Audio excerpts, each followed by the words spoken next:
Her curling legacy is unquestioned. Her legacy since her untimely passing is more remarkable. Hello, Canada, and welcome to Day 2 coverage of the Scotties Tournament of Hearts from Red Deer, and a very special day always, Sandra Schmirler Day. Since her passing, her foundation, now 11 years, has raised more than $1.7 million in support of neonatal care across our country. Some 23 hospitals have benefited. We hope that you will call in today, make a donation, so that her foundation, her legacy will live on. You fell in love with Sandra Schmirler as a curler. You continue to love her to this day.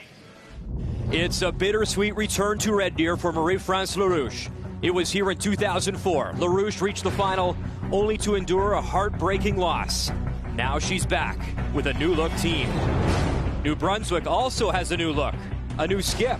Rebecca Atkinson makes her first appearance, joining forces with some familiar faces. Two teams in transition take to the ice this morning. Quebec, New Brunswick, the Scotties continues.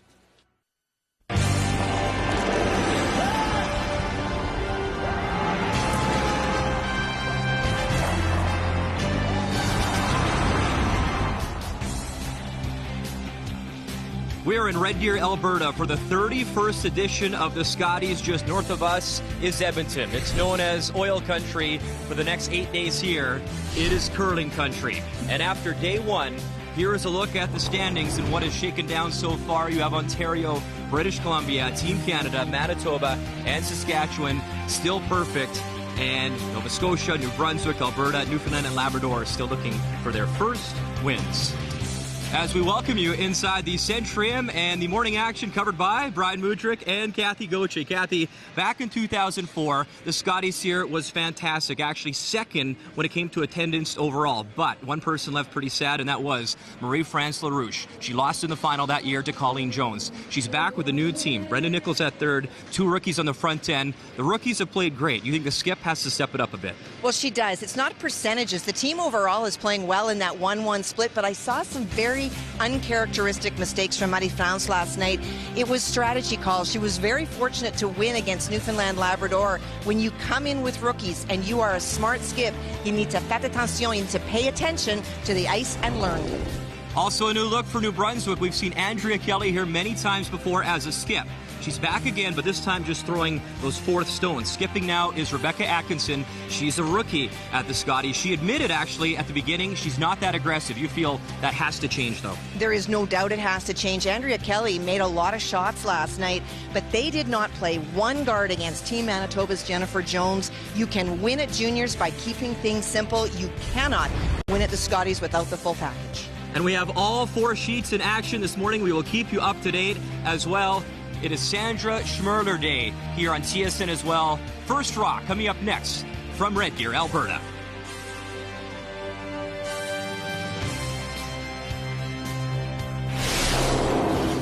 The 2012 Scotties Tournament of Hearts is brought to you by Sponge Towels, Paper Towels. Nothing absorbs like it.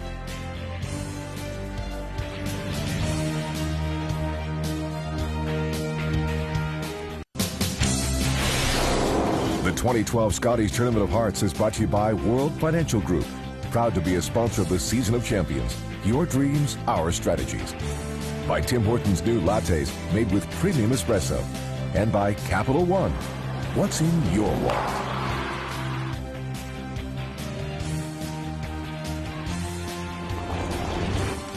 It is Sunday morning here at the Centrium in Red Deer, and here's a look at the action. Draw 3 this morning, Nova Scotia going up against Carrie Galusha on Sheet B. It is Jennifer Jones and PEI. Kim Dolan is back once again. Englot versus Strong on Sheet C, and our feature matchup on Sheet D has Atkinson versus Larouche. And there's a look at our feature teams this morning as New Brunswick looks for win number 1 at this year's Scotties. It's time to meet the teams. It's brought to you by Ford. Drive one. Hi, I'm Rebecca Atkinson, skip from Team New Brunswick. Our lead is Jody DeSola. Our second is Jillian Babin. And throwing fourth stones is Andrea Kelly. And we curl out of the gauge in Oromocto, New Brunswick. I'm Marie-France Larouche from Team Quebec. My lead is Anne-Marie Fetto. My second is Amélie Blais. My third is Brenda Nichols. And we curl out of Etchemin Curling Club.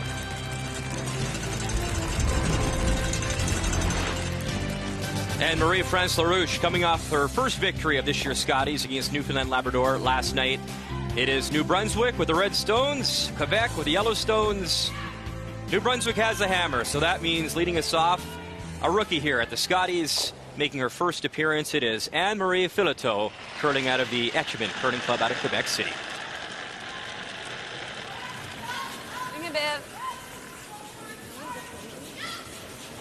Kathy, off the top of the show, we talked about this new look team, not only just for Quebec, but for New Brunswick as well. The two rookies, you have Amélie Blais, Anne-Marie Fileteau for Quebec. You've been impressed so far with their play. Despite being rookies, they've really stepped up to the plate.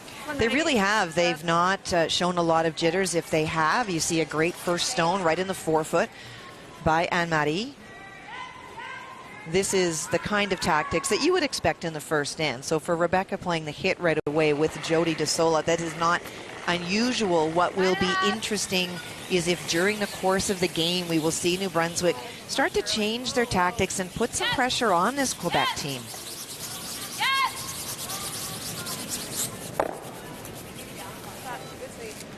Kathy, we talked about Rebecca Atkinson, and she admitted at the beginning of the Scotties she's maybe not the most aggressive player. And that brings us to the game plan for Draw 3. Well, and you have to be in this field. It is okay to play a defensive style, but the guards are there for a reason. You need to utilize them. And last night, a couple of times, I heard the girls talking about, well, I know where the broom was, but it looked like so much ice. If you help stones out here, you put a turn on them and help them at all, you've missed everything. There is so much movement. For Quebec, their team average 86, tied amongst the top teams. They need to build on that. Keep doing what you're doing. They lost on last rock at an extra end. And at second position, that rookie, well, she's right at the top. That's really great. And Jillian Babin is right at the bottom. So when you look at that difference, if the second can continue to outshoot your opponent, it's going to put you in good shape as the back end will take to the ice. And the game plan is brought to you by World Financial Group. Your dreams, our strategies. Andrea. See Andrea on the right sweeping. She's a very strong sweeper, and one of the things that she said about this switch and her having the ability to go up and down, it releases a lot of that tension. For her, she wants to sit in the hack and throw that last rock, likes it, but she feels she can get better draw weight by being on top of the stone and reading it. See her on the left-hand side, lots of pressure. Don't want to slag skips, although I was a front-end player my entire life. But skips are not always known as being the best sweeper. She's made that transition seamlessly. I just feel on behalf of Russ Howard, Kathy, I have to say something here. But well, he might disagree with you. No. If he's even awake right now. No. Did you ever see Russ sweep? No comment.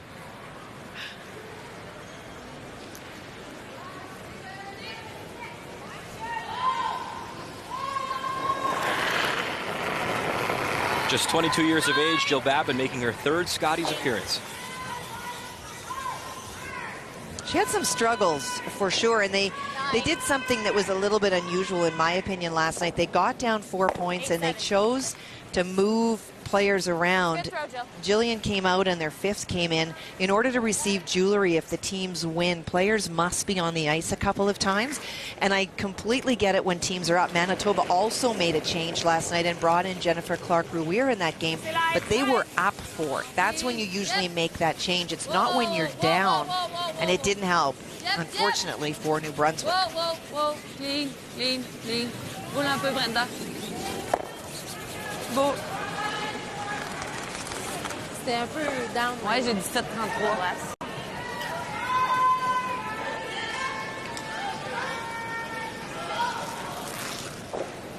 Kathy, this new relationship interesting between Atkinson now, who calls the game. Of course, Andrea Kelly, we'll see her shortly throwing her stones. If one skip happens to be aggressive, yet you have someone else with a different philosophy, I guess it takes a lot of work to make sure you're on the same page each and every time. It does, and that would have been one of the decisions that Andrea Kelly would have had to have made in agreeing to let Rebecca call the game, is that you have to let them call the game. If she's going to be doing that, you can't second guess every call, but you balance that with the fact that Andrea Kelly is throwing last rock, so she needs to be comfortable with what's being left. But because of the game plan being so simple, she's not being left with a huge degree of difficulty with shots. It's just not simple shots. Is that hard to do, though? I mean, Andrea's 5th trip to the Scotties. I mean, she's so used to calling that game. Is it hard to maybe step back a little bit and give the reins to somebody else, or do you have to know going in that this is the situation? There are teams, and notably I think about Randy Furby, David Nedowin, that it works really, really well for. For Andrea Kelly, very disappointed with a shot not made last year to get them into a potential tiebreaker of the playoffs, and it was her way of dealing with it. I would not be surprised in the future to see Andrea Kelly step back up and not only throw last rocks but skip, but if this is her way of dealing with things, it's worth a shot. Or more. 9. Queen. 8-6. Yeah. 8-6. Talking about the times between the hog lines, most of the women's teams out here are throwing anywhere between a 9-5 to 10. It's a very low controlled weight, keep stones in. 8-6 would suggest that she just threw a little bit more, and that's why she rolled out.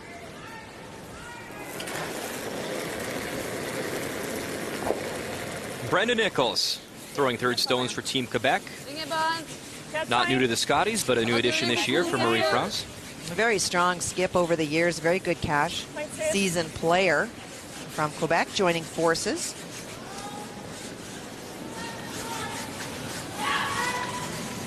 Both Brenda and Marie-France having babies 6 months ago within 3 days of each other. And speaking of children, just a reminder, today is Sandra Schmerler Day here on TSN. To make a donation, there's the number 1-866-210-6011.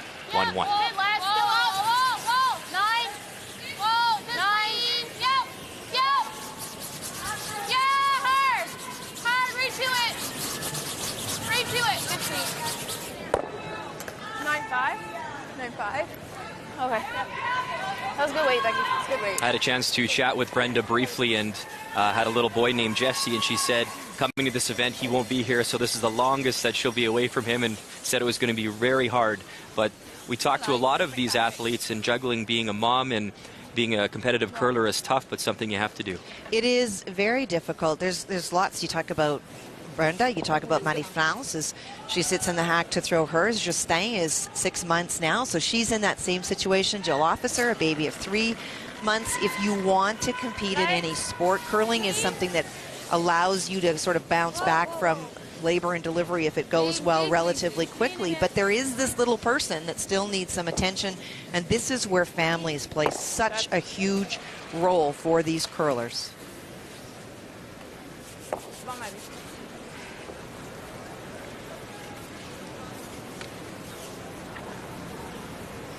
So a very wide open game. A reminder that Quebec has had the advantage of being on the ice twice yesterday. This will be their 3rd game. New Brunswick only 1 game. And in that loss, if there is anything that would happen the following day, it would be an expectation that you would keep it simple. Andrea Kelly with her first here in 1.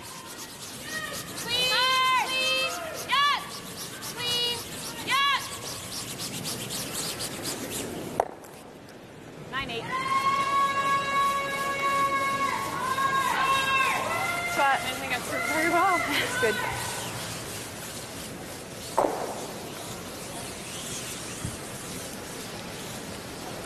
Good. Felt like I was just drifting a bit. Yeah, it's not as... I was trying to hold it in, so I didn't want it to break on us. Yeah. Got a 9-8. Okay. When she talks about drifting, just felt that she was sliding slightly to the right of the target, and what she didn't want to do is actually direct it, which is something that they talked about last night, because when you direct things on this ice, they move very, very quickly.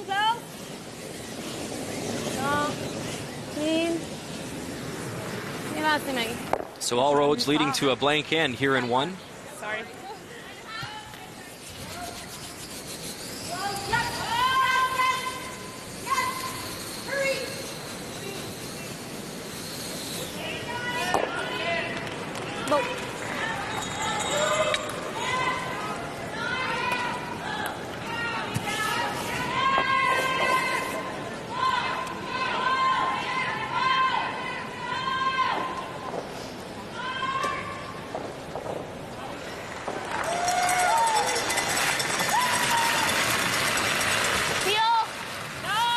Final stone here in 1 for Team New Brunswick, and Andrea Kelly throwing the 4 stones.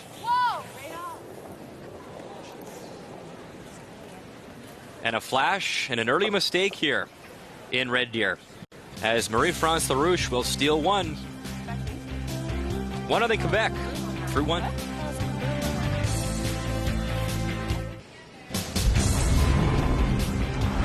An update this morning now over on Sheet A. It was a tough opening day for Heather Strong in Newfoundland Labrador, but off to a great start here, Kathy, facing Saskatchewan, and a hit for 3.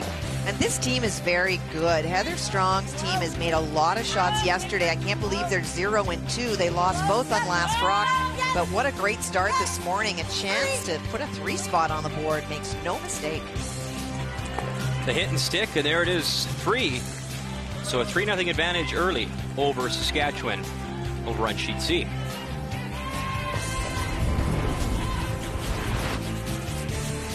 And Kerry Galusha, Yukon Northwest Territories, also off to a great start. They pick up a deuce over Nova Scotia to lead 2-0 after 1.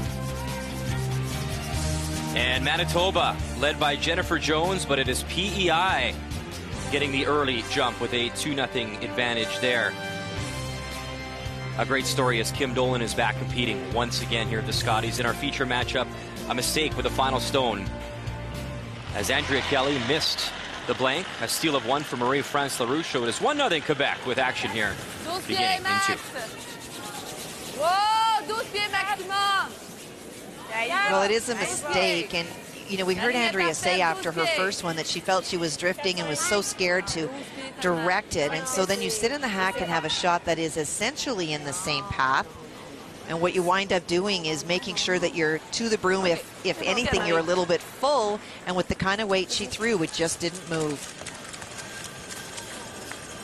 What we did see, though, is Rebecca call a corner guard. That's a definite progression from yesterday, so she is trying to score utilizing the corner guards, but there's an example of the Quebec front end getting in there right away. We're gonna have to go. Gotta go. Where? Where? Got room. More. Room. You know, Kathy, the one great advantage, though, about this change is definitely Andrea Kelly on the brush. Takes a lot of pride in her fitness and is one of the best athletes out there when it comes to conditioning, and she had talked to me too a bit and said, you know what, I love the sweeping part, I love to do it. And you don't hear that a lot, but it's certainly a big advantage because those brushers can make a huge difference. Well, they can. She's also a very good, in my opinion, judger with her eyes. A lot of people rely on stop clocks. She certainly does use a watch, but you can see her looking up and making that assessment. Great judging, great sweeping, very nice shot. Là, c'est mieux, hein? L'option, c'est là.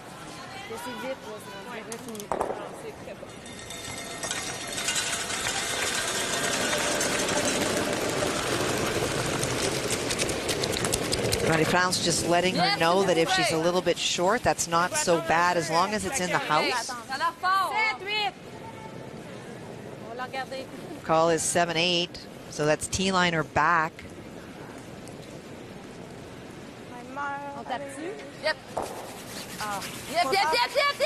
Oh, well, that picked for sure. Okay, we're shot now. Gonna say number 1 over there, eh? Yeah, it's gotta be full 8 and a little. I'm not sure what to throw with this. Oh. This might be a tad slower, eh? This side? Yeah, they have rock too. Hasn't been much out here. I threw practice here, so okay.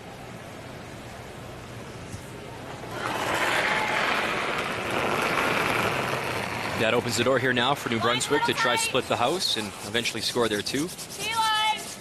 Whoa. Take a look. Where? The line's not good. T-line! You're gonna run out of rings. It's gonna over curl.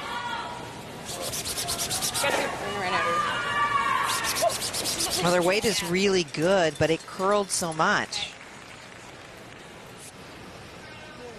that it is, in fact, 4th shot. Ouais. On va faire la même chose? Ouais. OK. Kathy, is that a mistake where the broom was put down, or maybe a case where one of these rocks curls more than another? Well, I don't know if it was where the broom was put down. I don't know how she threw it. We're right behind sheet C, and it's on sheet D, so we're not able to see 100% if she was right up the stick. But we do know that the rocks really do warp, and probably in that case, Rebecca Atkinson taking a little bit more ice to make sure that you get the 8-foot wouldn't have been a miss. Yes, il y en a moins, hein. Un peu. Yep. Whoa, yep. Here's a great example of a rock over curling. The first one picked for her, but that one did not. Just a reminder to our viewers, it is Sandra Schmerler Day on TSN, helping babies in need. You can donate 1-866-210-6011. Happy to report already this morning, over $36,000 has been raised. We'll be checking in with Vic Router throughout the morning, so we appreciate your support. It really is a fantastic organization. During my reign of terror with Connie Lalaberty, it was really us and Sandra for so many years. We won in 92, Sandra won in 93. We played Sandra in the finals in 94. We won in 95. We played the Olympic trials final berth with them in 96. And so there was a lot of rivalry, but we spent a lot of time on the road with them and really appreciated what she did to the game, which was she turned this game around. It was a very defensive game before that. Sandra forced people to play aggressive. As a skip, unrivaled. She would have won so many more, in my opinion, had she lived. Brilliant curler. Tap. Tap, back line. Ouais. Okay. Let's go.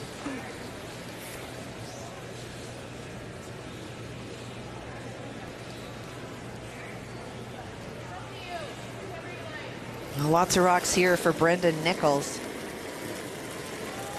Needs to make a key draw. Yep. Yes! That was going right out of her hand. Yes. Whoa. Look at that. Go. Okay. En moins, ça a ouvert, là, regarde. Okay. Ouais, mais ça nous donne pas grand-chose. Calm down. Kathy, just to follow up on what we talked about, what an incredible woman, a great curler, and you talk to so many athletes that curl at this event, and they all say that this woman was one of their heroes when it came to curling. Especially Saskatchewan definitely stands out. I know Amber Holland is one of her biggest fans. Well, so many of the skips here have a definite strength. You know, we talked about it last night. Heather Smith-Dacey, a great hitter. Jennifer Jones, a great big shot maker. Sandra really could do everything well, and that made her such a fierce opponent because there wasn't something you could force her into that wasn't a comfort for her. She was just good at everything.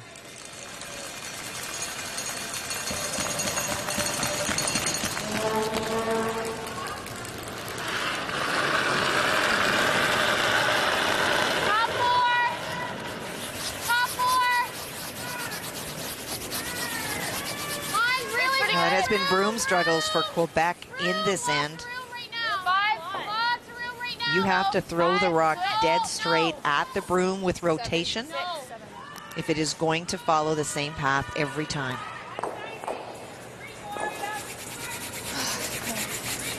Sorry, Becky. And for now, New Brunswick lying first and second. Well, and by sliding deep, even though it is buried, it gives Quebec a great opportunity for the out and to force New Brunswick to maybe have to take one.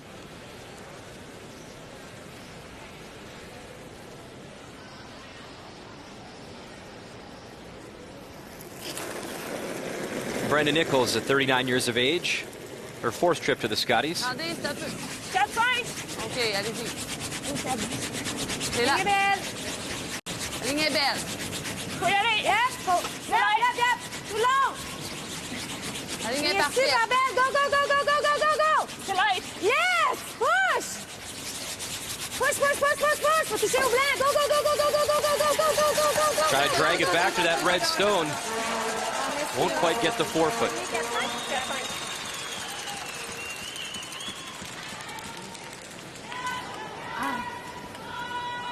It's not all bad, though. Great brushing. See, Marie-France get in there. Watch the finish. Yeah. You don't like playing the top? No. I like this. Okay. Either that or you try to do this, but I like this. The break point often is a couple of feet in front of the hog line. That's the spot where the rocks start to go sideways. It's very, very late here in Red Deer. It is inside the hog line, and so the anticipation of when it's going to go has to happen really early, and you have to trust in this ice more than any other building I've seen for some time that it will break hard at the end.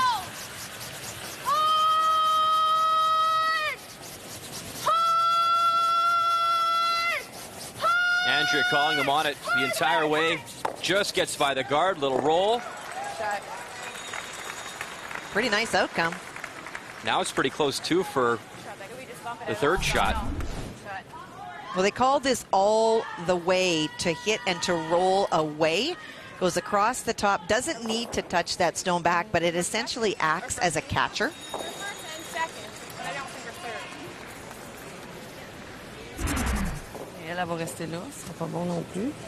Well, the issue is, in terms of shot, you heard them say they don't think they are third, but from this angle, it looks like they are. So you would have this stone, and this stone. So for Marie-France, she's actually facing 3. Ouais, c'est juste j'ai pas lancé un draw, tu sais, depuis même en pratique, c'était pas à bonne vitesse. On t'a dit 29,5 là, je pense que ça se traîne super bien. J'ai lancé 4,05. Bon, OK. As they discuss strategy on sheet D, we'll have a live look on sheet B now. PEI Manitoba. It was Kim Dolan getting off to a great start, picking up 2 in the first end. And former champion Jennifer Jones back representing Manitoba, her final stone here in 2.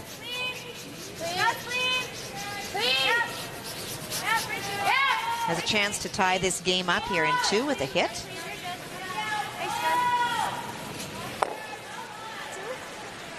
And she's perfect. 2 for Manitoba, so they're tied up at 2. About to begin the third end.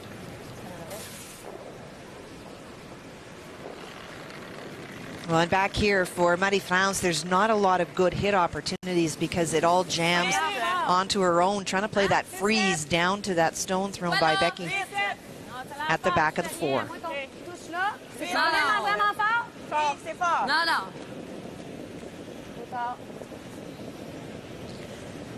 Curl, baby, curl, curl, curl, curl, curl, curl, curl, curl.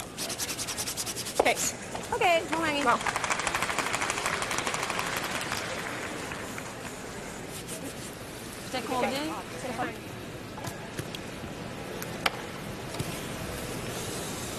And as Andrea Kelly makes her way to the hack, we'll have a look now at other action from this morning. Over on sheet A, Nova Scotia taking on Yukon Northwest Territories. And the bronze medalist from last year, Heather Smith-Dacey, her final rock. Heather's third shot at the top of the house. There is a shot stone belonging to Carrie Larouche at the back. It is about half 8 foot, half 12, so she needs to get better than that. So full 8 foot would be for the single.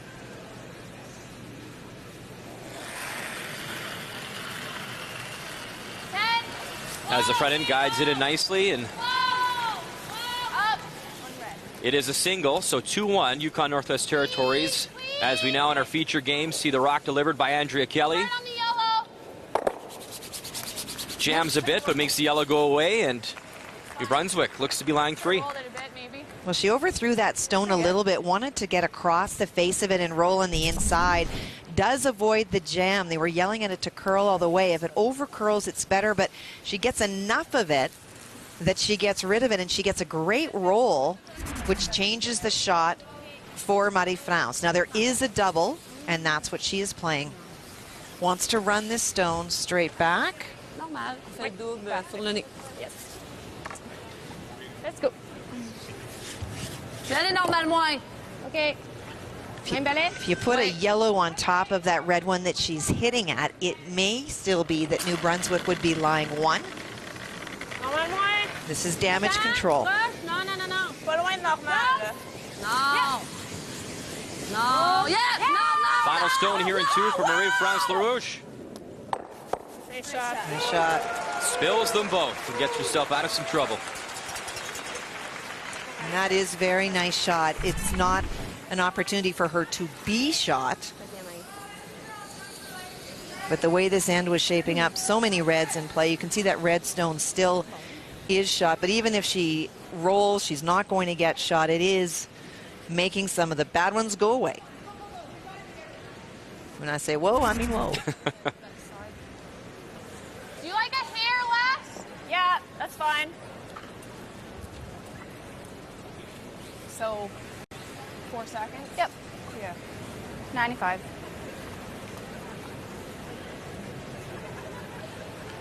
It's a huge shot for Andrea Kelly. She played 2 hits in the first end, did not get a very good outcome with her second. She threw back line to bumper weight. This is her first draw, and it's a huge point mentally and on the board. Line's okay. It's a bit heady, actually. Stay close. Where? 9. Tick then. 9. Not yet. 9 is very, very deep. Whoa, whoa, whoa. Option B. Plays the tick and slows it down enough. They're going to take a look and see whether there's still going to be second shot, though, Brian. I'll take this one out. Okay. Tout ça parce que... Yep. I know, but wouldn't we have been fine, though? Non, parce que à cause de la shot d'Anne-Marie qui est Yeah, allée it's plus two. loin. Tu restes 12 pieds, là, It's debout, two. tu sais. Well, Faut they've said vraiment it's two. pas être là. So she needed the backing, but it paid off. Andrea Kelly gets a break in New Brunswick on top, 2-1.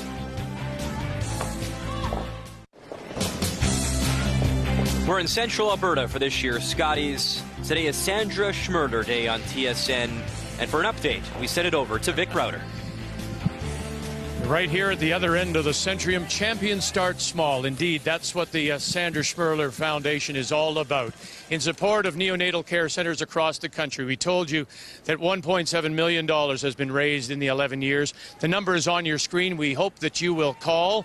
Keep these folks busy, all these volunteers. We need to hear from you, and so far, we're up to $39,700. It's all in support of the Sandra Schmerler Foundation. And Brian, Kathy, I know you're busy right now, but during the commercial breaks, we hope to hear from you too. Absolutely, Vic. Thank you very much as we bring you back to the action here on the ice at the Centrium. Line's a little tighter. With her final stone, it was Andrea Kelly getting a little piece of that Quebec rock to slow down her draw, and no measurement was needed. They did pick up 2. So it is 2-1 New Brunswick with third end action underway.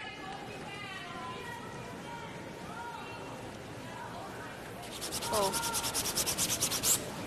Hey.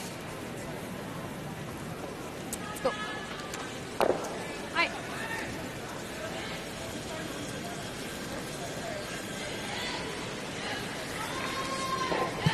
Let's go. A really good shot by Marie-France to get her team out of some trouble in that last end.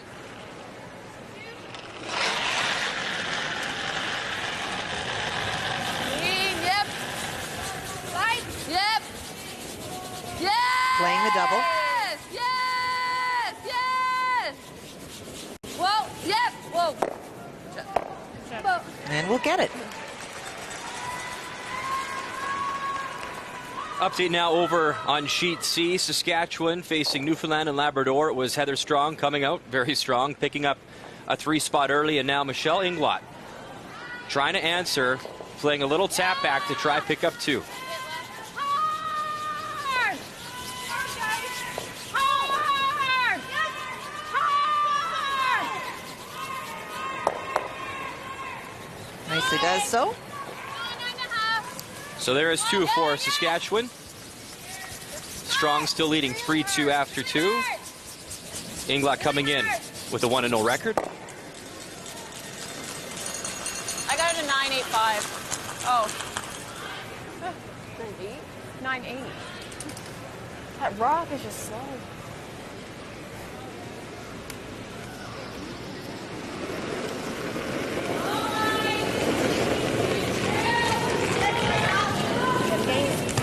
Now Marie-France trying to utilize that stone, just hit and rolled. It is acting as a corner guard, although it's tight to the house.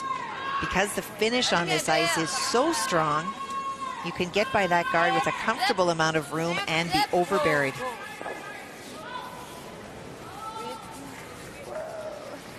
Some nice finish from Amelie Blaise-Stone. Settles back 8. Okay, so it's quicker. Well, for Amelie, the only challenge with that is that it did slide behind the tee line, and so for New Brunswick, a chance to follow her. 4, you really? 95-4. 95 because it goes so hard. 4.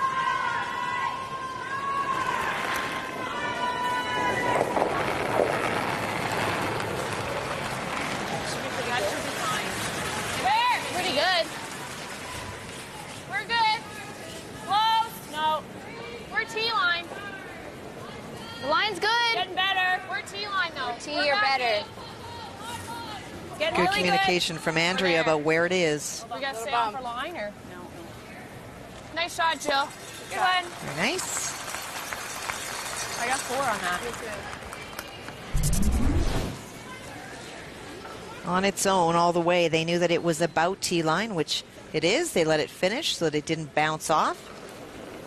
Lost the rotation a little bit at the end. It is really difficult to have rocks go where you want them to go with any consistency. If you've got a little bit of a lazy handle, that works on really straight ice, but on ice like this, you will lose the stone more often than not. Yes!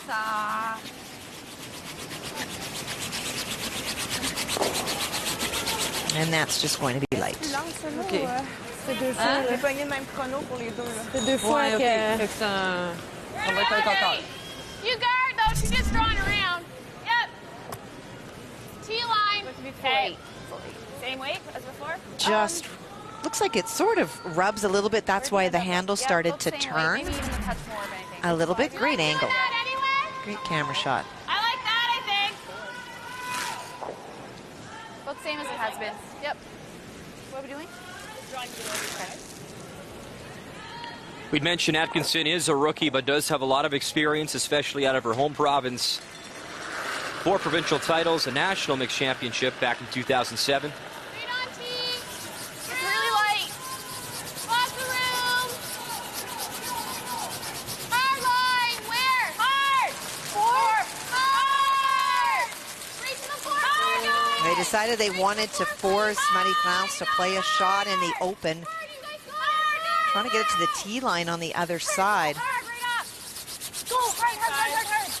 That's good. And that's great brushing, and it tells you how effective brushing can be. They called out of her hand very light. They changed it to a 4 halfway down, which was top 12, and they pretty much got it to the tee line. This is where being in shape is so important. Babin de Sola taking a much-deserved break. Great scrub to get that rock in there.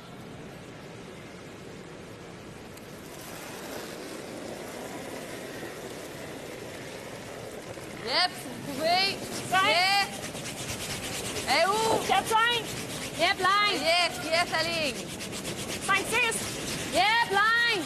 Yes, on n'a pas le choix. Yep, yep, yep, Yes. yep. Yes.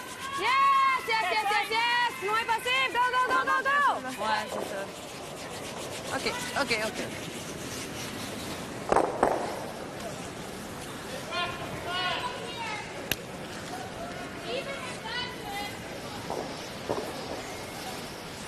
Now, she skipped for a long time. She certainly knows the situation she's leaving her boss in. So what are we doing? We're just tucking around the corner, basically to playing the shot that she wants to play. Okay. About the same, eh? Not, I mean, a hair more, but Yeah. 4's okay too. Even that is good. What? Even that weight's good. Yeah, we can drive them.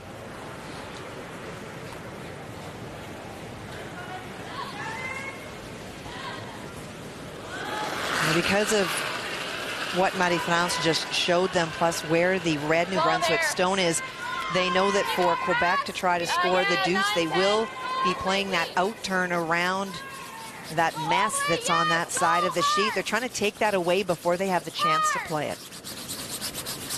Okay, okay.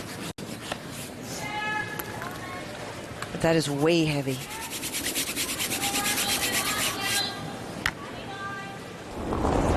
Kathy, this is how they made it to the Scotties here in Red Deer, their provincial final, 8-team round robin, a 6-1 record, and defeated Mary Jane McGuire 7-5 in the provincial final. Je ne sais pas si elle pourrait l'accrocher. Je vais voir. Brenda's going to come down and Si take elle a est look. capable de l'accrocher, ça serait bon, même si elle sort là.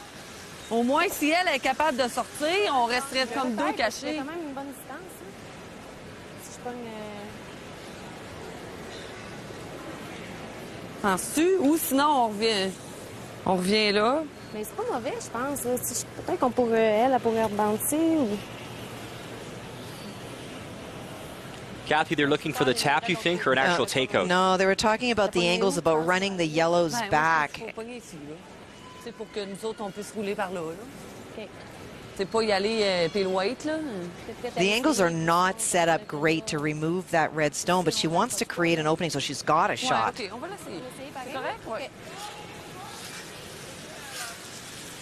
There's a live look now on sheet B, as we'll keep you up to date all morning on all the action. PEI Manitoba, you see 2 yellow stones there, look to be biting the button.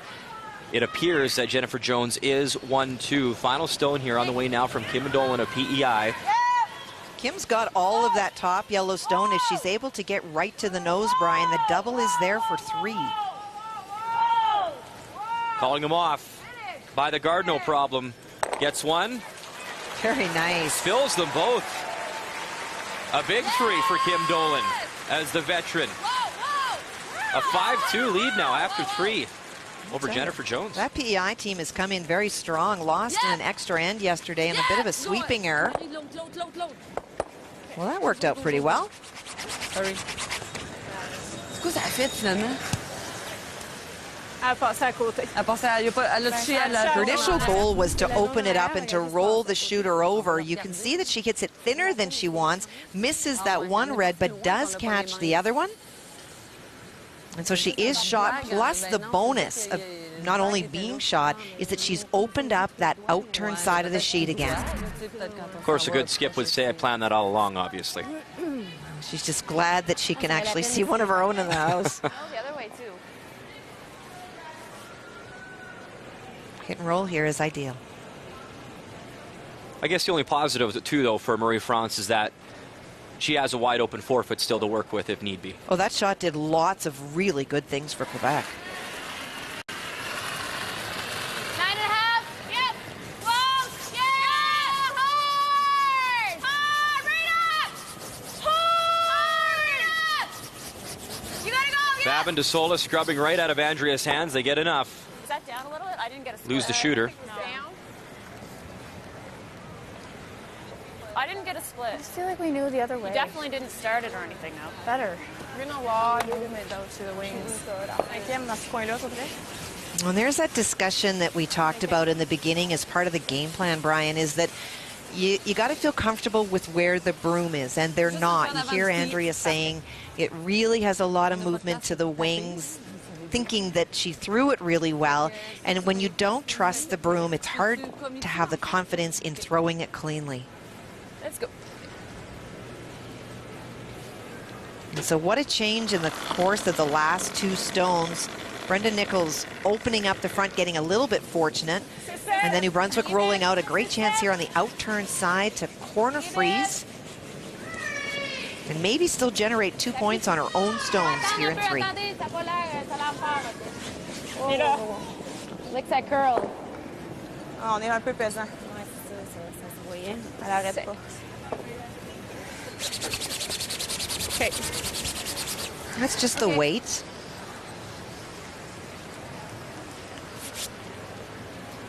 Porte un petit peu, là, ouais, la ligne aurait été bien. J'étais à combien? OK. Just a little bit deep, checking the times. If you stick it here, she doesn't have a double. Why don't we just run 9? Just roll away and let her draw.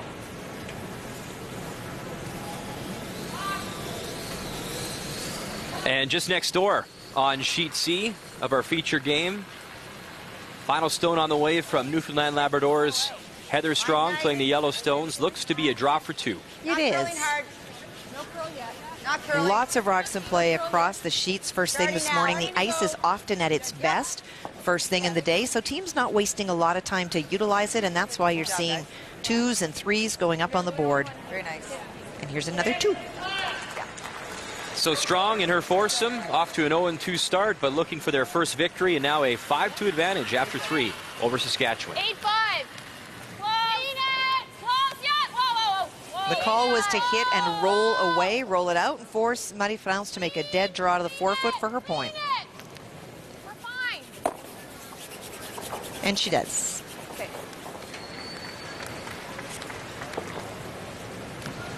That was off, eh? Yeah. Yeah, I think it's Kind of worked out where it rolled to because she has that run though. Oh, so It's not over yet. off nose, slightly off nose. Peux-tu me faire mal? Je la pogne. Wondering if that's there. They seem lined up almost perfect, Kathy. It's there. It's not easy, but it is about trying to utilize opportunities as they present themselves. Parce que ça n'a pas curlé un tas, mais ça devrait curler beaucoup à la fin. Let's go. It is somewhat difficult to figure out the draws on this ice because there is a lot of movement, but what is very, very consistent is that if you throw up weight, they run very straight. There is not a lot of separation between that red and yellow stone, so you don't have to worry about angles and it curling 6 feet. It is pretty much a nose hit for the deuce. That one yellow stone you see to contend with out front as well. Final stone here in 3 for Marie-France Larouche. No, she felt she'd thrown too much weight as soon as she let go. The body language and that reaction says it all. She will spill that yellow, though. And enough for the single point, so Quebec does get the 1. A close game so far on this Sunday morning. 2-2 after 3. Oops. Want to win a 2-year lease on a 2012 Ford Focus S? You can log on to fordhotshots.curling.ca and test your online curling skills. And for every participant at this year's Scotties, they also had a chance to win a lease on this 2012 Ford Focus Titanium by testing their on-ice curling skills. The final, a battle of skips. Newfoundland's Heather Strong against Northwest Territories Yukon's Carrie Galusha. And thanks to shots like this, the hit and stick right to the button, Galusha is your winner, winning a 2-year lease on a 2012 Ford Focus Titanium. Don't forget to log on to fordhotshots.curling.ca for your chance to win. And just like Carrie Galusha, you too could drive away in a brand new Ford. There's a look at the Hot Shot winner, and what an opening day it was, Kathy. She wins the car, she knocks off Alberta, and down 3-2 to Nova Scotia in the 4th end. And of course, brother Kevin was in the house watching, qualifying for the Brier himself out of Alberta, as we welcome you back inside the Centrium 2-2 in our feature game between New Brunswick and Quebec. Great curling family. Brother Jamie, of course, also will be at the Brier in Saskatoon, and their dad is the coach of Carrie's team.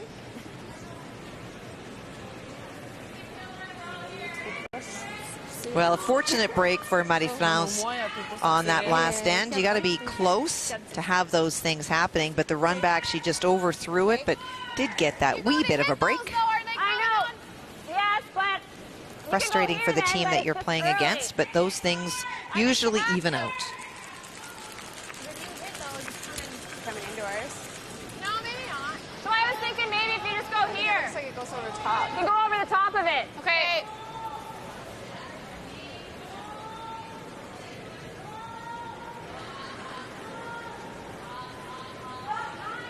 New Brunswick electing to ignore those 2 yellow stones. The other option, of course, is that you hit it on the nose, and both of those stones go away, and so you create essentially the 2 corner guards. One is closer to the center, but it would be in the control zone and about a foot in front of the house. Instead, they're electing to leave those stones there and go behind the corner guard. Around back 12.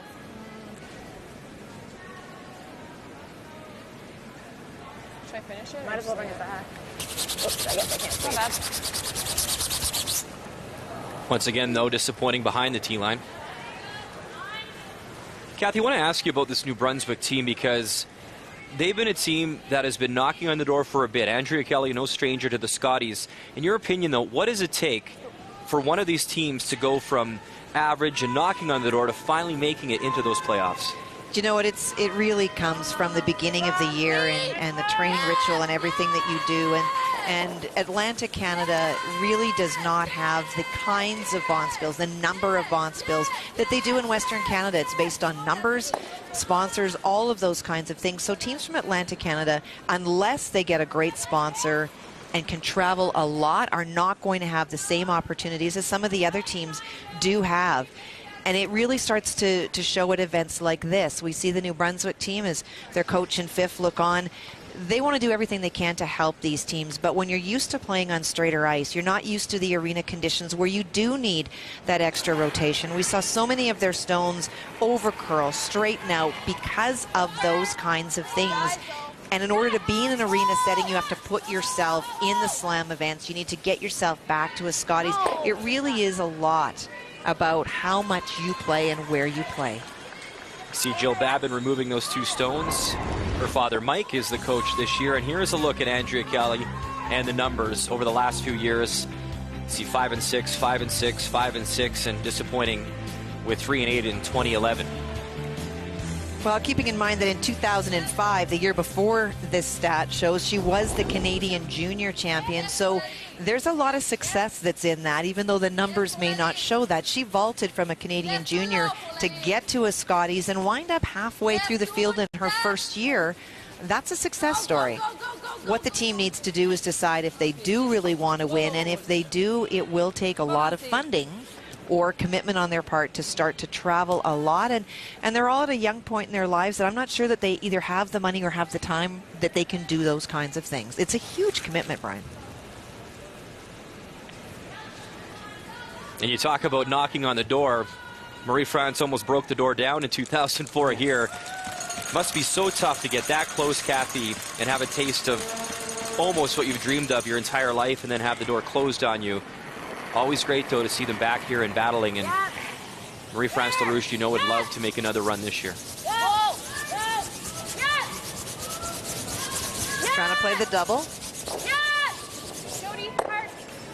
Nice shot. Nice shot. And gets the little roll.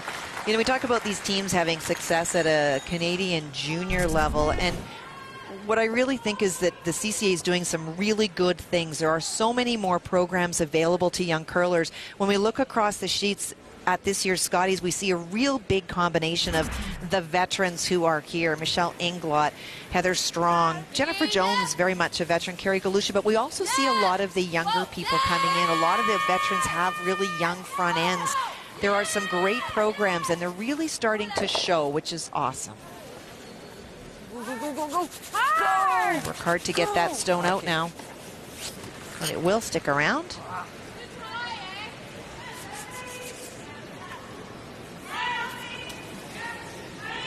Always those biters that seem to cause the problems later on in the end. Well, you don't care so much if you have last rock, but for Quebec without last rock in this fourth end, it's not something that you want to have.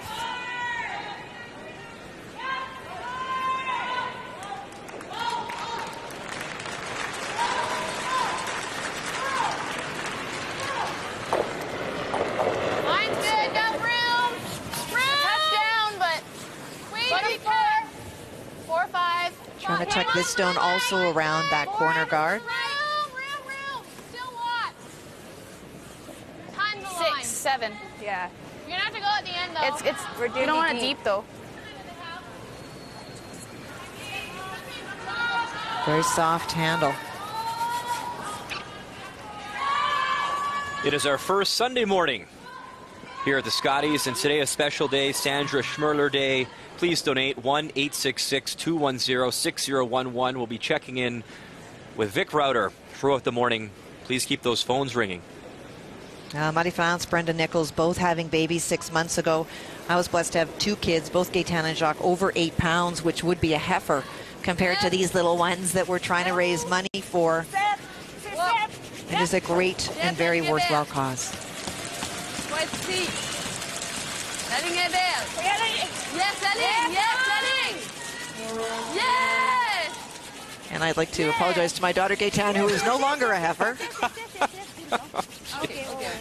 You're not going to win Mom of the Year if you keep that up, Un Kathy. petit peu, mais... Nice cows. Girl, énormément aujourd'hui, là. Toutes les mimousins. Now the frustration for Brenda, but they have played in this same spot almost all of the stones in the second end. They know the finish. Both of Brenda's in that and over curled as well. So either Marie-France is not icing for Brenda's throws, which could move more, or she's getting a little bit of motion to that turn.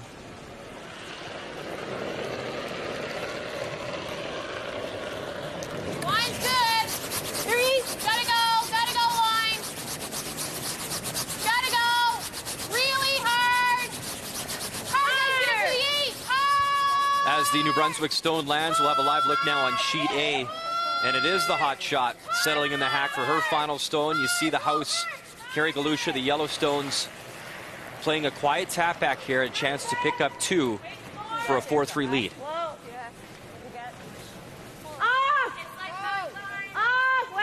The stone is wide open. Yep. Queen, yep. Yep. Yep, hard. Hard, hard. The weight's there, it should be fine, and it looks to be. The tap and the 2. Larouche continues her solid play so far this year. Scotties leading 4-3 after 4. And on the feature sheet, that red stone biting the top of the house is the stone just thrown by New Brunswick. Was trying to split the house and just came short. À la fin, ça va y aller de toute façon. L'important, c'est d'être shot, donc restez full 8. Trying to bury around, looking to get full 8 foot. That will give her shot.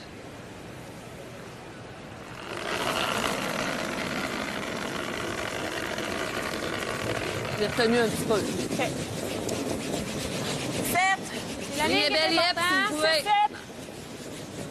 La ligne elle commence à être belle, là. Non, ça colle pas. J'aimerais ça un switch. Switch. Amenez la bague, faut qu'elle soit cachée. Yep, yep, yep, yep, yep. Yes! Finish it, go, go, go, go. Yes! Yes! Yes! Yes! Just needs that finish, and it will. Maybe a little piece sticking out with Marie-France Larouche's stone. And here's a look at how they made it to the Scotties here in Red Deer. It was an 8-team triple knockout in Quebec. They won the semifinal, and they won the final as Marie-France Larouche returns to the, I won't say scene of the crime, but the scene of the heartbreak, I guess you could say, where she lost here in 2004 in the final to Colleen Jones. And a pretty definitive day on that final day for Marie-France. They did not qualify through A, so they had to take the longer way to that provincial final day, but experience clearly showing. 9.5. I think we got to play this way, although we roll either way.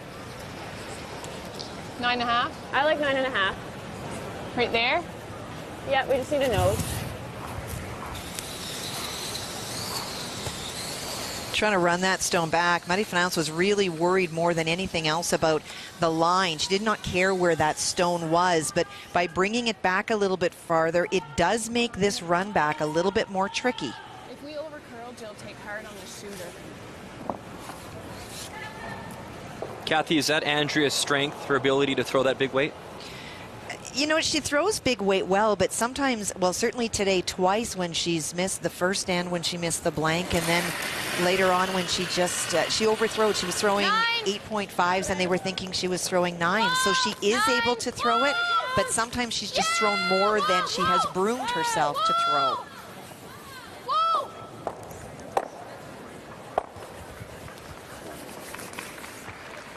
Makes it go away. Good shot. Just a hair up. Yep. Yeah. I only got a 9.4, but Yeah. good throw. Wow. We'll keep you up to date now. A live look at sheet B. You see the Yellowstones. They belong to the 4-time Scotties champion, Jennifer Jones, who's back representing Manitoba this year. And in her final stone, down 5-2, but a chance to get back into this game quickly. Well, and it's hard to see, Brian. For sure, Manitoba is lying 1, but then there are 3 other stones, 2 yellow, 1 red in the house. hard to tell who is second shot. This could be for 2, could be for 3, could be for 4. Looks like it's for 3. I'm right behind that sheet. Kathy, have a little better look. We'll know shortly. Final stone on the way. Meantime, in our feature matchup, Marie-France gets one buried behind the tee line, and Jennifer Jones, as you see, comes up short, so we'll see what the damage is. And while they look on our feature sheet, really interesting finish for Marie-France's shot. It was way further out than her first one, but that actually helped her because it caught the curl, and in over curling, it makes this run a different spot and a little bit more of a sharp angle.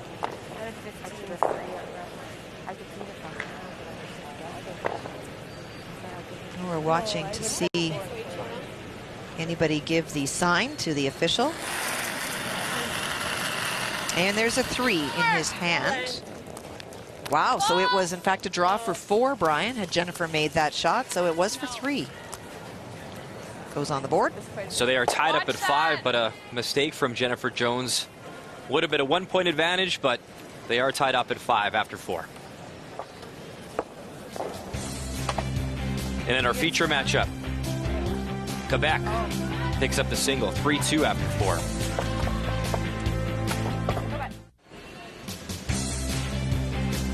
Brian Mudryk, Kathy Gauthier with you on this Sunday morning at the Scotties 2012 edition.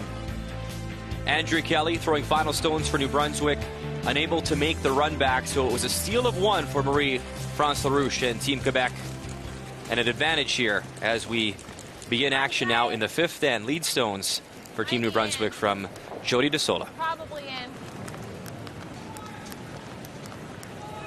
It certainly is one of those games that both teams have had opportunities and let the other team off the hook when you least expect it. Very much wide open.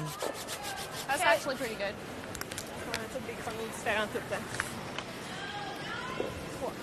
For Marie-France will be very happy with the last end. She was forced to make 2 good draws, was able to make 2 good draws, force her opponent to make some tough shots. First one she made, the second one she did not. Ça me semble large. Faut que ça curle beaucoup. Yes. Yes, yes, yes, yes. Yes, come on. Go, go, go, go, go, go, go. Go, go, go, go, go, go. Trying to get it to the center line. Okay. Time now for the key shot. It's brought to you by Scotties Facial Tissue, stylish designs for any room. Well, for Marie-France, playing a team that is coming off a loss, you really want to try to force something and get the momentum on your side. She cannot see the shot stone, and so this is her second attempt. She takes a little bit more ice so that it catches the curl, and it does catch the curl. It finishes harder than the first one, and so it's not just a straight back run back anymore. Andrea made the first one, managed to pick it out, but on this second try, will be a little bit full.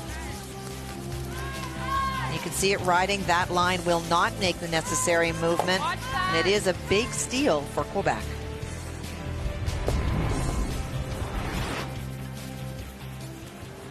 All right. We're going to stop time. Back to live action now. This one Here in the right 5th so I end. can still see the mark from it. And again, they're replacing the stones.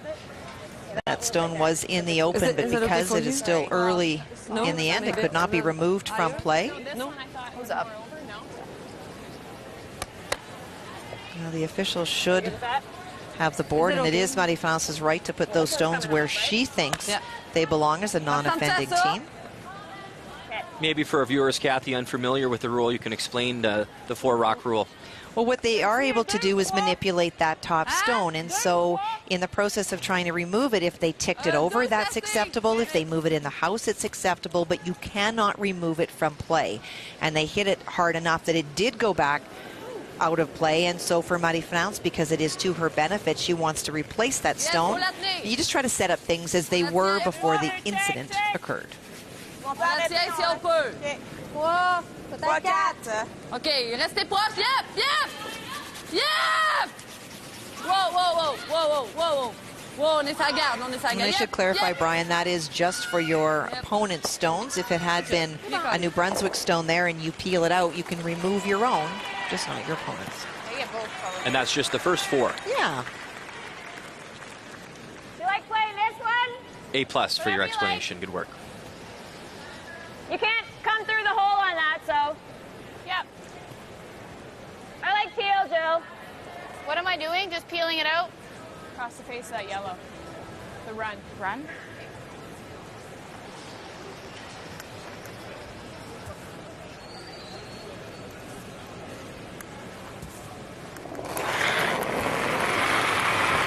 Jill Babin being asked to clean up the front of the house. Are we on top of that red? Maybe.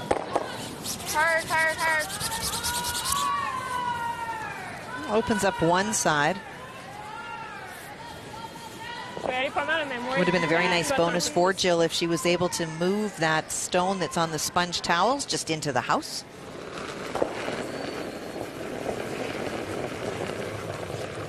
Amélie Blais, Si on peut la tenir, on la tient. second stones for Team Quebec. Même chose, 3-4. OK, non. Restez proche, au pire, on va l'amener là. OK, c'est 3. C'est 3. C'est 3, là? Non. Non, d'abord, non.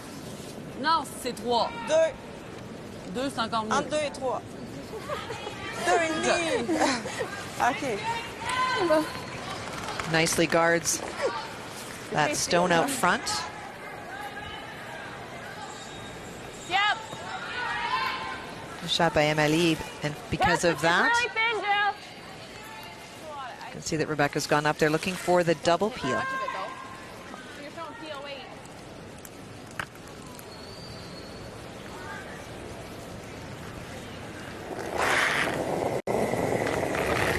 Yeah. Yes.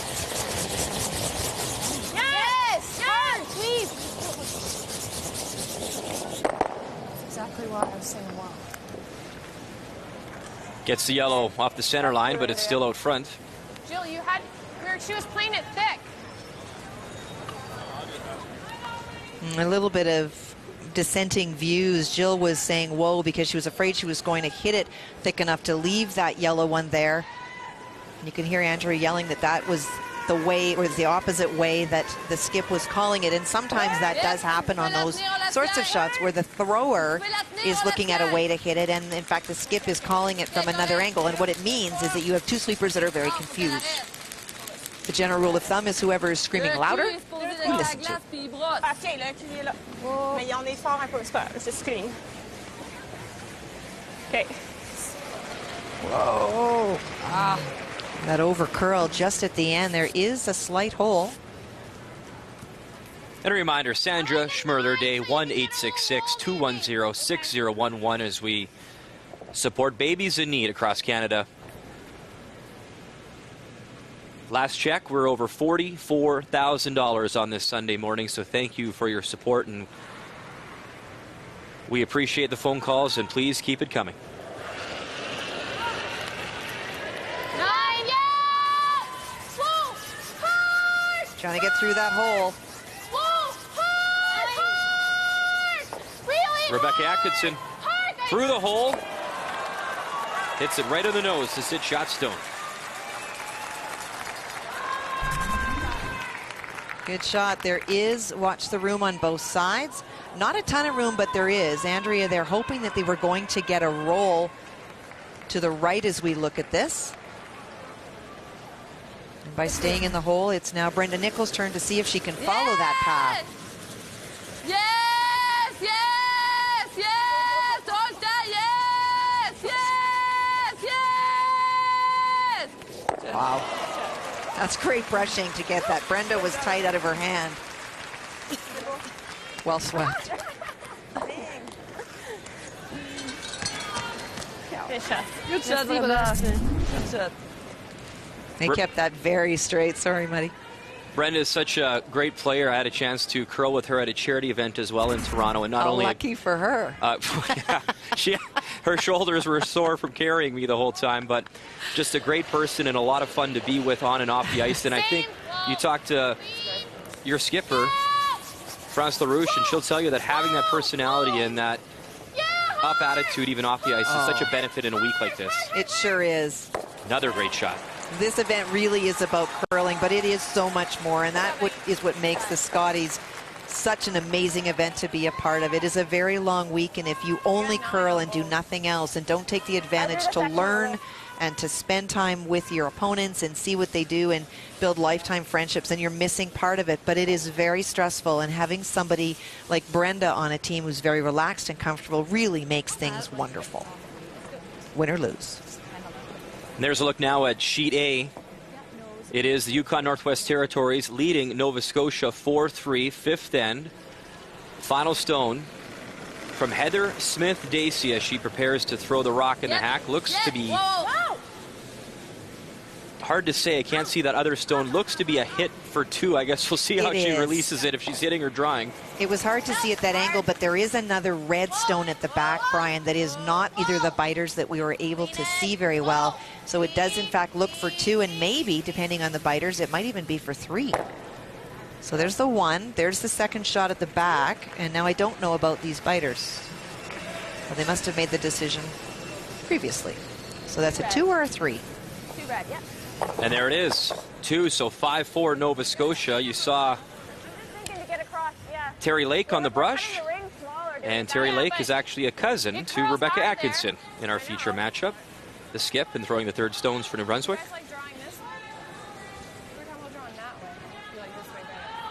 No shortage of family stories at this year's Scotties. No, it's so neat. Could we bury around this way? Yeah. You want to stay number 1. Okay. I like that, yeah. So she just said we're cutting our rings down going that way, but... So we're going back here? Is that what just to tap there, that's all. Just, no, not deep. Okay. No. Okay. You've got a number of options on this shot. They're talking about playing I think you need at least over here. 4 or 5.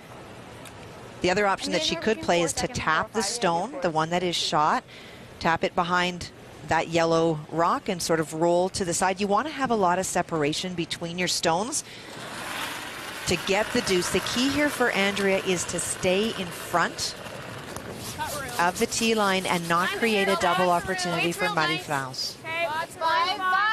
Where? Lots of room. 7, guys. 7. Lots of room. Not deep. What? No double, though. Hard, gonna be tee, hard. Hard, go. Hard.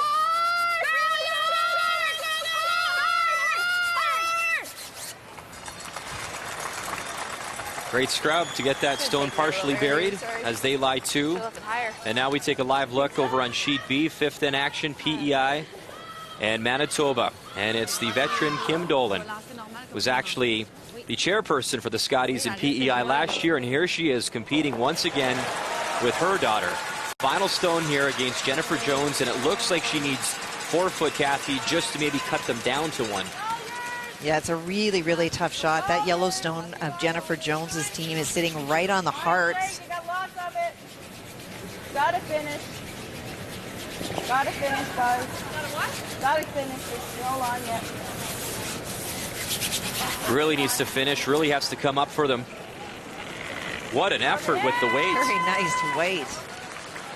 Doesn't look to curl enough, but wow, the weight was perfect. She was in a tough spot. It is a steal of 1. So Manitoba with a 6-5 advantage. High-scoring affair over on Sheet B thus far. Well, and on our feature game, if you had a chance to see, Marie France just missed the double. Because I think you can hit this. Like, I'm talking like backline weight. Yeah, no, I agree. Yeah, I think it's there, but you got to hit. I'm just wondering if backline's enough. Hack. Because this one, you just need to move it to here, but we need to roll the shoe. Yeah, it's the shoe. I mean, if you get the roll on, this is just going to go automatically, right? Yeah. I like this drawing. Okay. Want to just play safe? Yeah. Well, you want to go the same way? No. No, to the What they're talking about doing, it is a decent percentage shot, but it is pretty tough. So you hit this stone right about there, you roll in with this, and if you hit this stone enough, it's going to come in. So the potential is there for 3. But you have to get to almost what you can see of that yellow stone because of that red guard that's in front of it. And if you happen to tick that, you take 1. And in this game, trailing by 1, the open draw for 2 And the lead to go into the break is the higher percentage call for sure. Makes you think, though, Kathy, back to that second end where she had the draw, ended up having to play option B, wick the other stone to get in. It makes you wonder if that's still in the back of her mind. The draw sounds like the easier shot, but really needs to get her draw weight here. Well, she does, but any skip out here needs to be able to make the draws with some consistency if you're going to win this week, and the ice times are consistent. No mistake. And she makes a fantastic draw right on the pin. There is year 2 for New Brunswick as the seesaw battle here continues between Quebec and New Brunswick. 4-3 after 5. The 2012 Scotties Tournament of Hearts is brought to you by M&M Meat Shops. Hundreds of meal ideas, one aisle.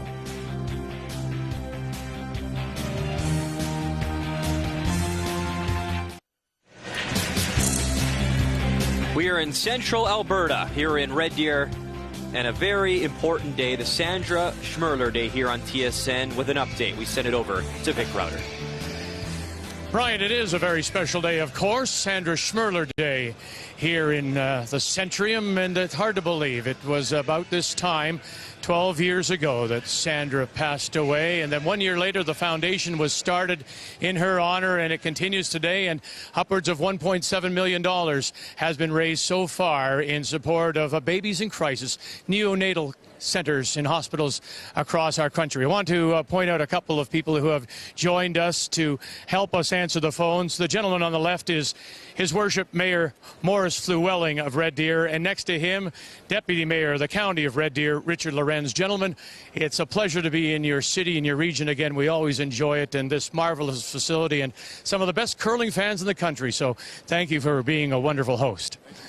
Thank you very much. So why are we here? Well, it's all about babies in crisis. Of course, you know that Sandra was a loving mother. Her 2 children who are now almost fully grown, of course, 12 years after her passing. And it's hard to believe sometimes when you think about the neonatal centers and a baby that is you can hold in the palm of your hand. And that's who this foundation is trying to help. So far, as mentioned, 23 different neonatal centers across the country have been helped by the foundation. $1.7 million has been raised. We'd hope that you would call throughout the day. All these people would love to hear from you with a donation. And so far, we say thank you very much, because this is what we have raised so far, Brian, here on Sandra Schmerler Day at the Scotties. Vic, thank you very much, and please keep ringing those phones. It is a 4-3 advantage for Team New Brunswick as head coach Mike Babbitt talks to his team. We're back after this. The 2012 Scotties Tournament of Hearts is brought to you by Capital One. What's in your wallet? By Ford, official automotive partner of the Canadian Curling Association. And by World Financial Group, proud to be a sponsor of the Season of Champions. Your dreams, our strategies.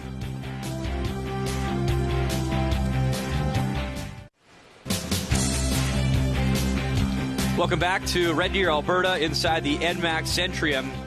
It's time for After 5. It's brought to you by Tim Hortons. It's time for Tim's. Well, and it has not been a vintage game for either team. Both teams having opportunities, but the key is that both teams are struggling. The points stolen, absolutely the advantage Quebec with those 2. If you look at specific numbers, both thirds in the 50s, and that's why the game is close, because if either one of them picks up their game and the other stays, you can expect full advantage. Both teams need to get a little bit better in the second half. So it is New Brunswick with a 4-3 advantage through 5. Quebec has the hammer with action underway, and lead stones coming from Anne-Marie Fileteau of Quebec as Marie-France Larouche will try and rebound in this second half. And I really, really still do believe, Brian, that these teams will get better as the week goes on. It is so difficult to sit in the hack and look at 6-8 feet of ice for a draw when you come from a curling club where if you get a foot of movement, that's all you're going to get. It is so hard to have your mind believe you need to throw it at the stick and that it will move that much. And that, I think, particularly Brendan Nichols, has been the challenge this morning, is believing the broom.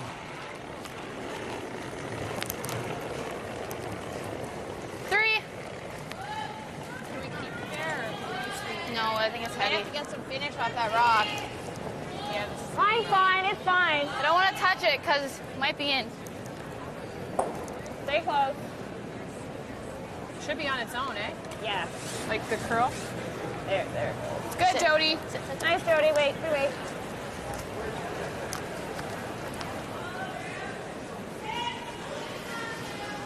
Parce qu'on est venu de bras.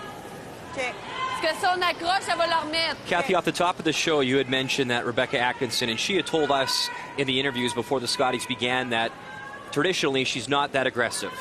What do you see in her play so far this morning? Much different game. This is not at all the style of game that she called last night, and whether that's Mike sitting down with the team last night and talking to them, you can get burned by putting a lot of rocks in play, but you don't have to place a lot, but you have to utilize the corner guards to be able to generate some points, and they've done a very good job of that today in starting the ends off. Again, the front ends on both teams have made a number of shots. It's been the thirds, and we talk about numbers of the thirds in the 50% range. Those are not great numbers, and that's why the skips have been put in positions, or the fourth rock thrower in the case of New Brunswick, of having to make some big shots, and sometimes they've made them and not.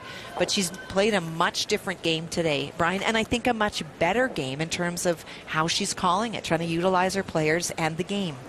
You made a great comment last night of the broadcast in regards to Heather Smith-Dacey and the Eastern teams. They don't have a chance to travel a lot, but what you brought up was pretty crucial, I thought, and maybe you can retell that story about how these teams do research in preparing for other teams you may not see a lot. Sure, we were talking about, the coaching role that a lot of the coaches play, and in the case of Heather Smith-Dacey, she is Brier champion Mark Dacey as her husband and coach, and he said we don't have the opportunities, we don't travel as much, but the first thing they did when the Scotties teams were declared across the country is they phoned Kathy Overton-Clapham in Manitoba, who they knew had traveled a whole bunch in Western Canada, and they did scouting reports on all the teams that were here that Kathy had played this year. They obviously have a lot of faith in what she was going to tell them. They looked online at the CCA percentages to give them an extra clue, and then they called people like Eve Muirhead and Mark Kennedy, who utilized these stones at the Continental Cup, to get a feel for stones. So you don't have to play everyone, but there are other things that you can do in terms of homework to make you more game ready when you take to the ice at the Scotties. So to that point, the New Brunswicks and the Quebecs are likely doing the exact same thing to prepare for each and every contest this week.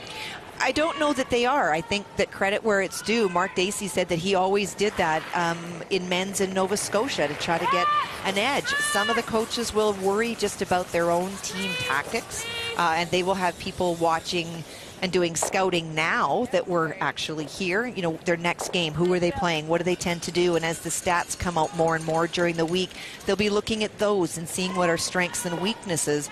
But I don't know how many other teams, in fact, I would be surprised if there were any that actually made calls to curlers and said, give me some scouting information, please.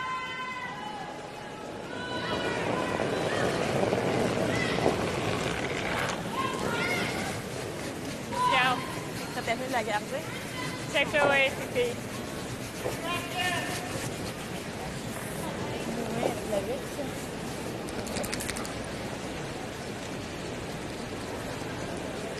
Marie-France looking for a corner guard, hoping it's just going to finish a little bit more, and it does.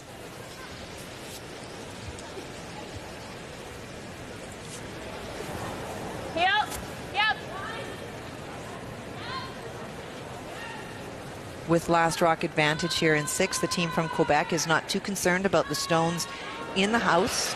One good shot generates 2. Really hard. Go, guys, hard. Okay. Rebecca Atkinson removes the guard and rolls out.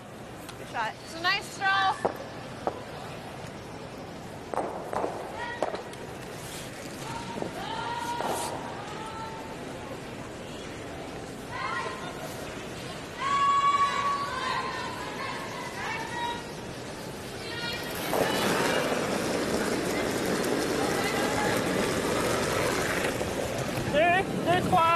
On est proche, moi. On est dans la maison. 3, quasiment 4. Long-time player with Marie-France, Annie Lemay. One of the challenges that they had in playing with Annie and some of the old former, I shouldn't call them old, former players, is that they lived in different areas, and it was harder for them to get together. This is a team that all lives in a close proximity, and so for the first time they've been able to spend more time together, practice together. Unfortunately for Brenda, just that continued struggles with draw weight.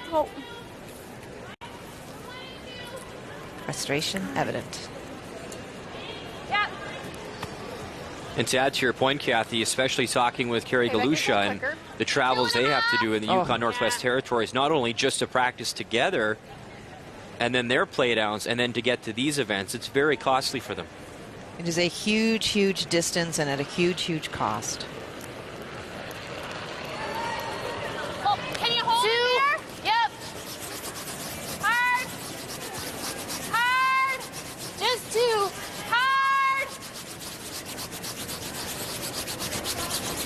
Rebecca trying to get to that center line to protect the stone in the forefoot, biting the top of the hearts. No, no. Okay. Good.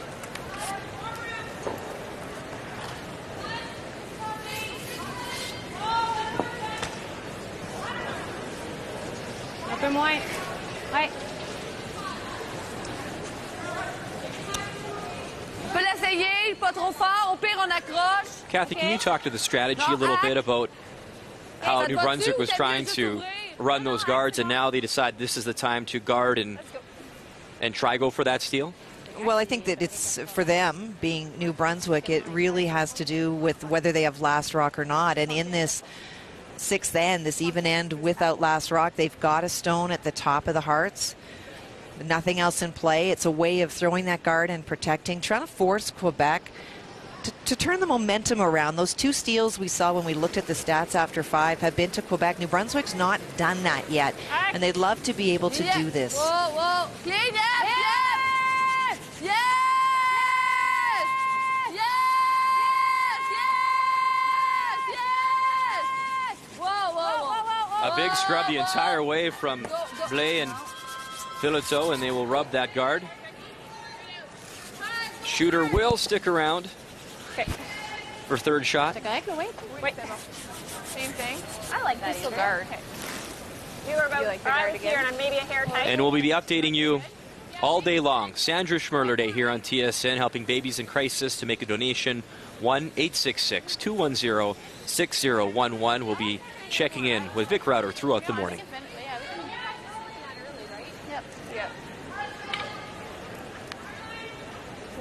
Was Becky tight or just curled? Yeah, she was a hair tight. So 4:15. Yep. Trying to replace the guard. The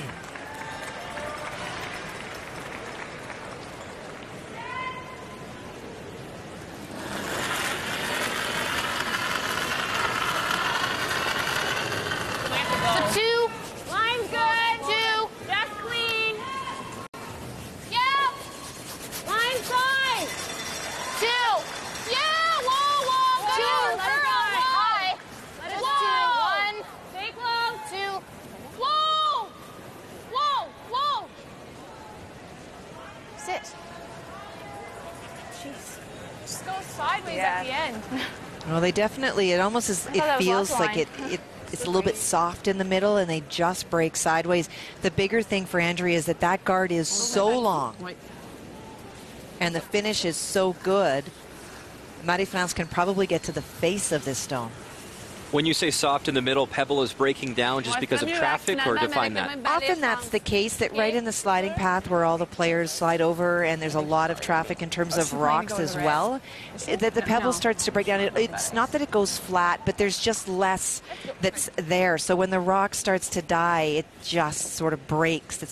It's soft isn't a good word because it's ice, but it's almost like it's got a bit of a, not as hard of a finish as it would be to the wings. Yep. Yep. Yep. Yes. Yes. Yes.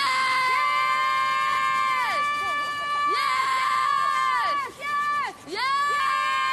Yes. Nice. Just get it by the guard, and they'll remove that stone. And a little roll as Quebec lies 1, and now we look over at sheet A.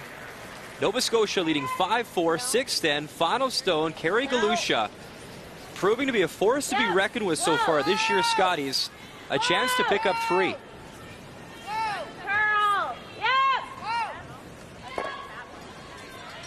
Makes the soft hit, shooter sticks around, and there it is, a 3 spot for the Yukon Northwest Territories. They lead 7-5. Well, and Carrie's a veteran out here. She's got great genetics. We've talked about that. She's been here before, and I always equate someone like Carrie Galusha to someone like Dorothy Nordby, who out of Norway played 3 teams to get to her national championship each year and was a world champion. So it's not that you have to play a ton of teams. It's what you do when you practice. It's how you practice. It's those kinds of things.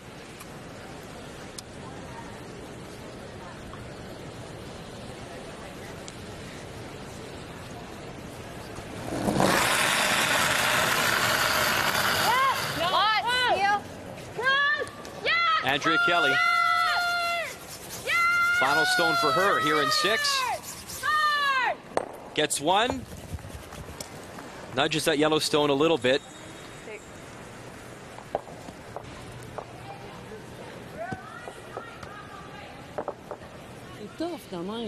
And now an opportunity here for Quebec. Elle a curlé un peu, par exemple. Yeah, curl well. Now, frustration really evident for Andrea, and you have to feel for her. You heard Rebecca say to her, you threw it well. Very close to making the double, and instead, because of a long guard thrown on her first one, and that roll across the top, Quebec has a chance for 2. New Brunswick was lying 3 2 shots ago. Let's go.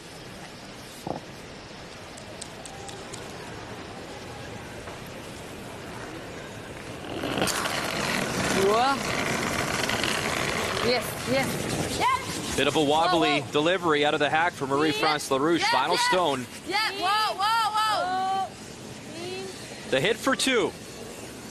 Nice shot. And she sticks it. You know what? Yeah, it is. I was thinking about the backbiter, but there's the front one. I was far.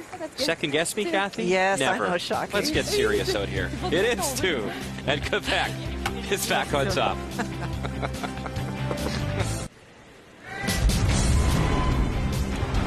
Sunday morning here at the Centrium in Red Deer, and an update for you. Newfoundland Labrador facing Team Saskatchewan this morning.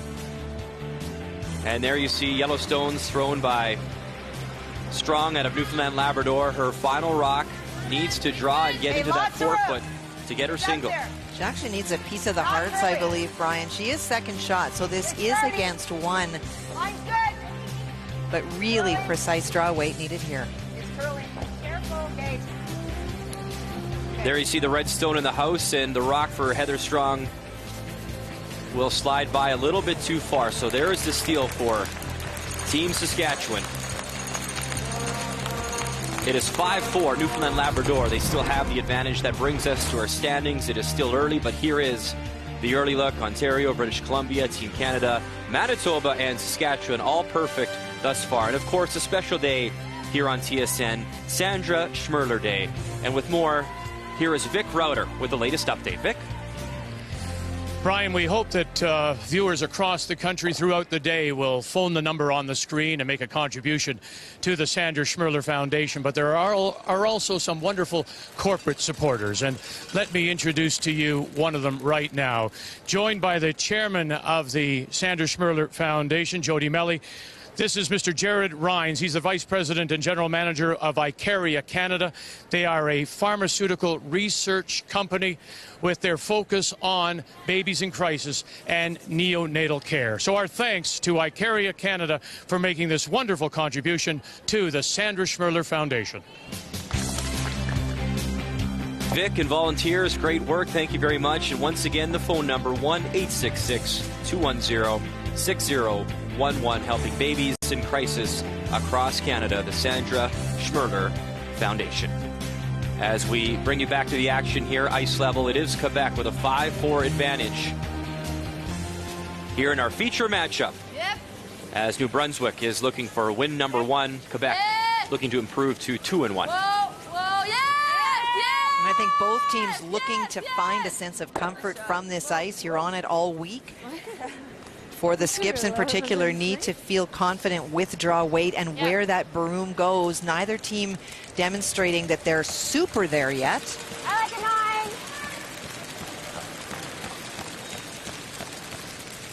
9. And just a quick update, I understand we've broken the $70,000 mark. So congratulations to all of you at home, the donations, our volunteers. We really appreciate the support. Yes! Whoa! Yes! Yes! Yes! Whoa! Jill Babin sticks the run back. And Quebec still lying 1. Est-ce que vous aimez mieux faire ça ou on contourne? Aimez-vous le contournement? À touche, par exemple. J'aime ça, le contournement. Moi, j'aime bien contourner. Ouais. Well, they gave her 2 choices, wondering about playing that hit and roll off the top one, but the comfort from the player in the hack, and Marie found comfortable to give her that option, was to play the draw around and the redstone and sort of use it as a guard, and that's what she's playing. C'est large, là, mais ça devrait y aller, là. As you watch Amelie Blais deliver her stone, Kathy, can you take us back? Do you remember your first Scotties and maybe some of the emotions and the feelings and the excitement that you go through? Well, it's the most incredible experience to win your province, especially if it's been after years. And I still and will always chalk up the success in my first Scotties, which was 1992, and we wound up winning it. To Connie Laliberty and Janet Arnott, both who were 1984 world champions. They had been to the show before. And so when you come into an event like this that you're so excited, it's fabulous if there's a couple of veterans on your team that let you be excited. I was like a chihuahua out there, and you know, they had a way of bringing me back down, because if you get too excited and too caught up in the excitement of playing in a Canadian championship in a sport that we are renowned for across the world, you just lose everything that you've worked so hard for. So it's great if there is somebody. And then the next year that I came back, it was completely different, because you've got that experience. You know what it's like. You know it's a long week. There will be up and downs. And so that, for the front end of this Quebec team, is really important. They've got someone like Brenda and Marie-France who have been here before, and that is just irreplaceable. And I think, speaking from the other end, you talk and hear Russ Howard's stories about joining Brad Gushu, and here's the old fart who has the young guys who inspire him and give him some new energy, and I think they feed off each other, so it's really great. Yep, yep. Oh, et où? Allez, Gabriel. Wow, ça a l'air fort. On est 4-5. 5. 5, 6. Restez proche. Yep, yes! Yes, yes! Yes, Quebec continuing to play an aggressive game, utilizing that redstone New Brunswick has had some difficulties with. 2 nicely buried stones. J'ai fait une chute. Please, that way. 9.5. Go to 9. I think we're going to throw 9. Trying to make the double, but for the New Brunswick team, the advantage is they're running their own stone back. Even if they don't get the double, if they're able to move that back stone off of the 8-foot area into the open. 9. No. Yep, Jody, yep. Option B, just trying to roll it over now.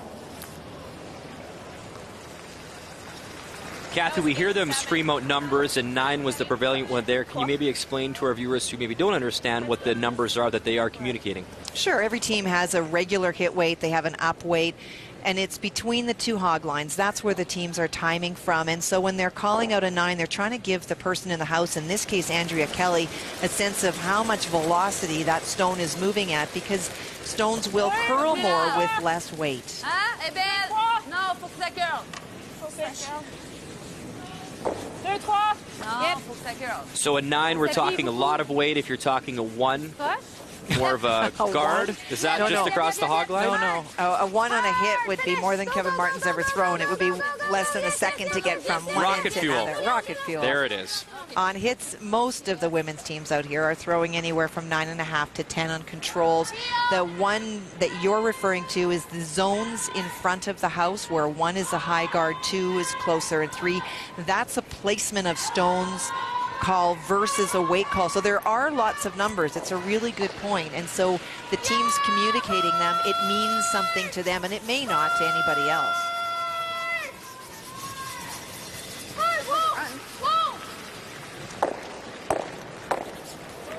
Now, Stuff's the first one, but she did absolutely get one.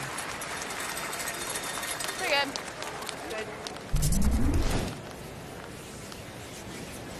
Nice shot. I was hoping to pick that stone out, stuff that, but you can see in replacing it, it is closer to 12 foot than 8 foot.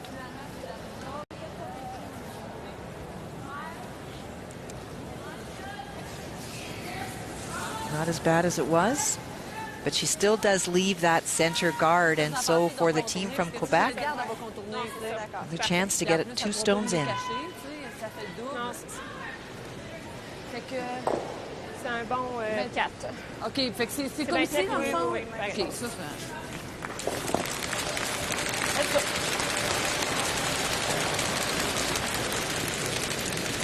Penny Flounce just verifying that in this spot, on this outturn side, that it is the same, because especially on a sheet like we are on today, this morning, it is half exposed to the crowd. And so sometimes this half of the side of the sheet that she is throwing on now can be a little bit heavier because you get the heat coming off the crowd. Ici. Yep. Yes. Yes. Tout long. Last one. Go. Want to make sure there's nothing to freeze to. Just a reminder, E's Dream Team, Khloe Kardashian and Lamar Odom are moving to Dallas. How will Lamar fit in with the reigning NBA champs? It's tonight, 10 p.m. Eastern, only on E. And debuting on TSN2, Mudryk Goche. That'll be on at, I don't know, 4 a.m. Eastern time. Very nice. Likely. That'd be quite the show. Yeah. Could talk about Peyton Manning. For hours, I could. Where will he go? Will he get to stay? Whatever you think. Yeah, I think your buttons are 90. Now, one of the reasons Quebec wanted to take that stone back far was to take away the freeze. That's how Andrea Kelly can generate 2 points in this end. And it's not 4 foot, but still. It's going to be, I think it's going to be T-line. It is there. She'd love to draw and not use the freeze. That's sort of plan B. So if we can try and finish it behind her yellow, see how much finish we get. Yep.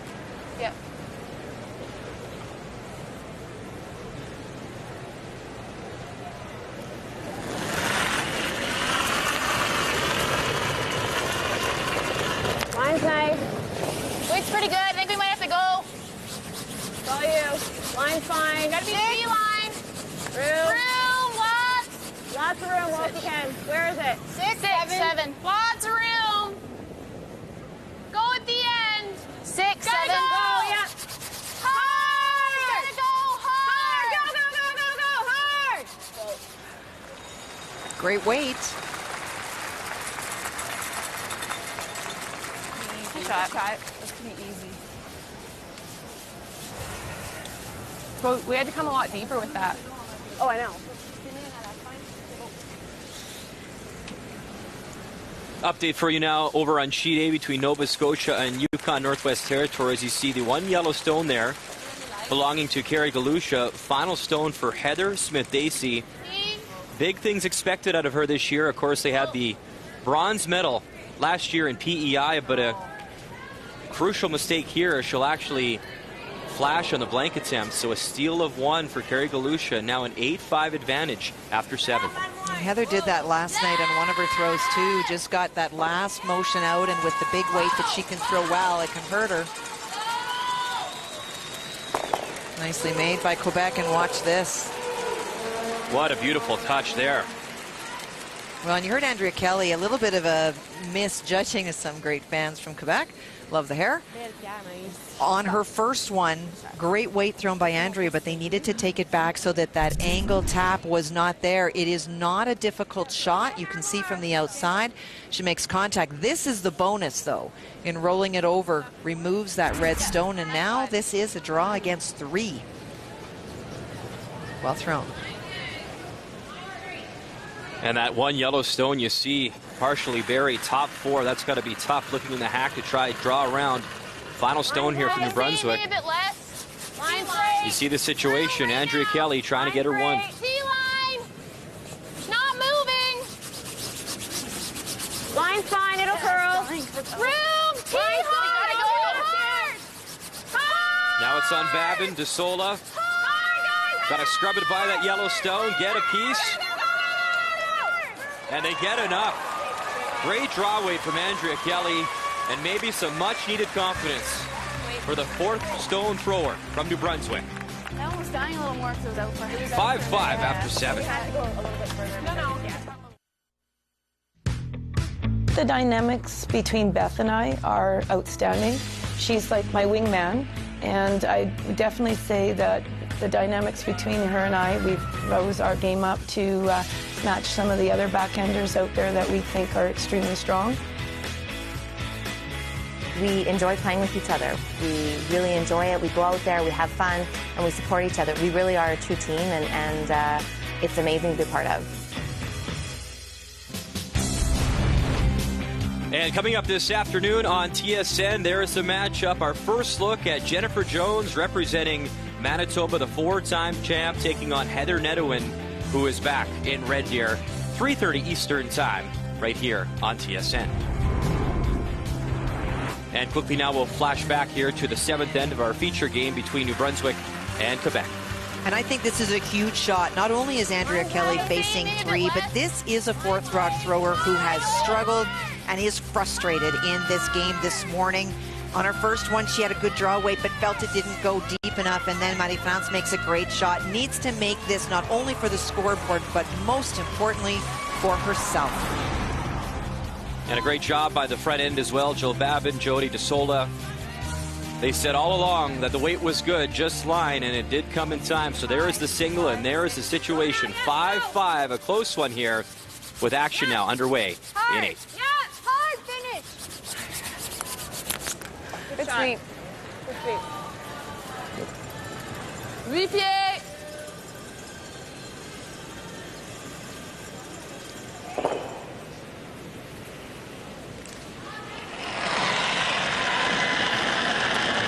Anne-Marie Fileto, lead stones for Team Quebec. 8 pieds!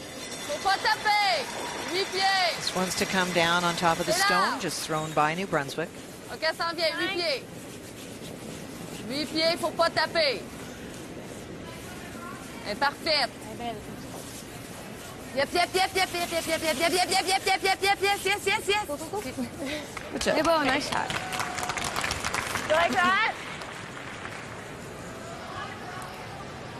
Can you tap it a hair?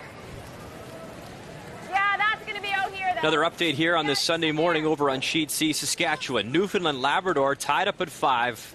Red stones belonging to Saskatchewan. Final stone here from Heather Strong, looking for her first victory at this year's Scotties, playing a bit of an in-off here.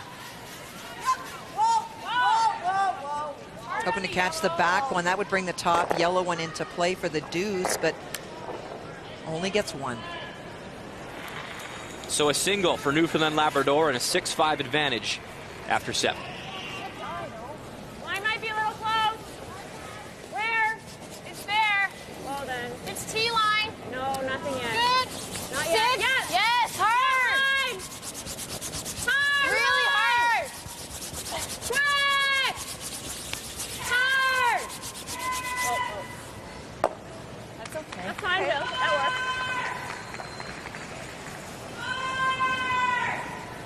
Well, that over curls a bit, and it certainly does give the opportunity now to play red onto yellow if they need to. Marie-France just wants to open up the front. Yes! Yep.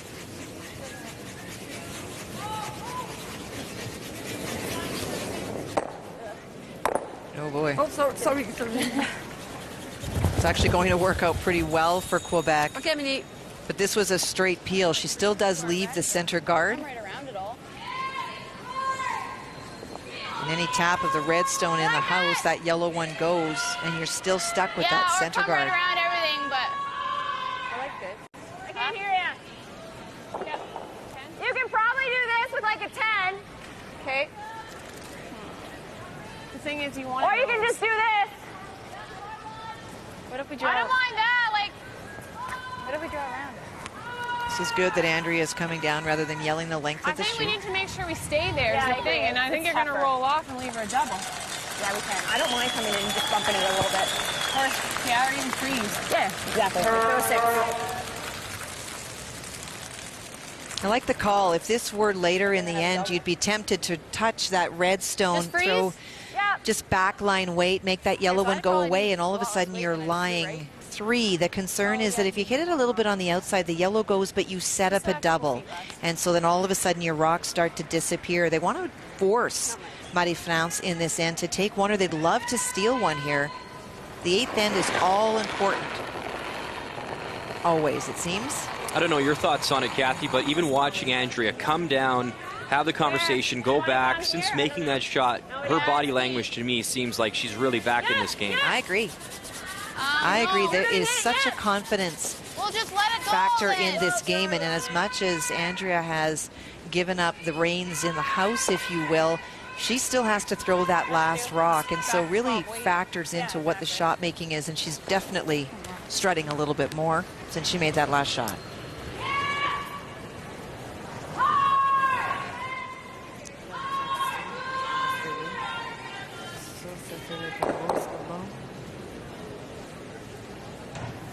Qu'est-ce que t'aimais mieux? Aimez-vous mieux essayer de rouler ou faire ça ici? Si on va là, on ne fera pas deuxième shot. Ou elle va contourner. Asking her team what they think is better. Brenda will come down. They want to play the hit. She was asking, do you think it's better if we hit and roll behind or hit and roll away? C'est sûr que si on pense qu'elle va jouer là-dessus. Oui, convaincue. Ou elle va juste ne freeze. Non, elle va jouer là-dessus. Convaincue qu'elle va jouer là-dessus. Parce qu'en plus, elle va comme revenir en avant.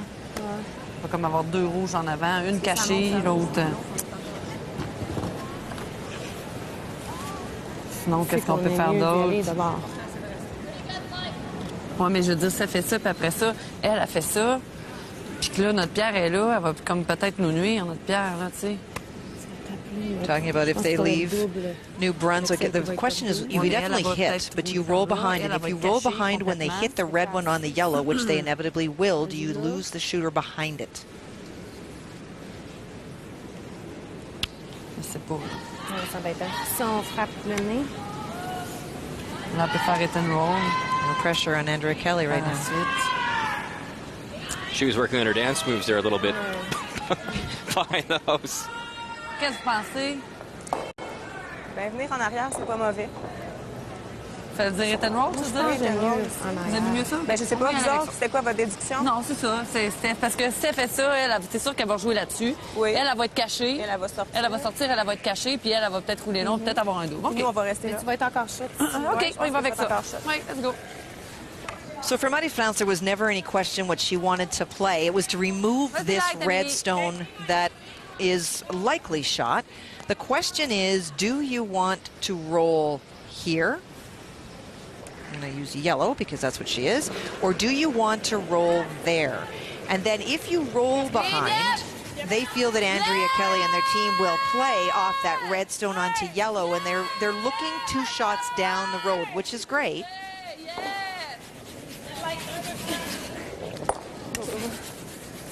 A lot of discussion. Unfortunately, you're not able to stick that shot, and so now the next shot is what they thought, but they no longer have a rock back there that they're wondering if it'll be protected. Just got that going a bit. Roll, shooter. I feel like you might need a bit more ice. You think that's enough? What do you like? Just a hair more. Yeah, I like that. I like that too. For 10. Yeah. And there's a great example of the person in the hack who is seeing the most out of what rocks do, wondering about the ice. And in fairness to Andrea Kelly, she's not seeing people come at her. She's not knowing how they throw. So a good discussion about taking the ice that Rebecca feels that is necessary. Whoa. Maybe. Whoa. Yeah, maybe down. Whoa.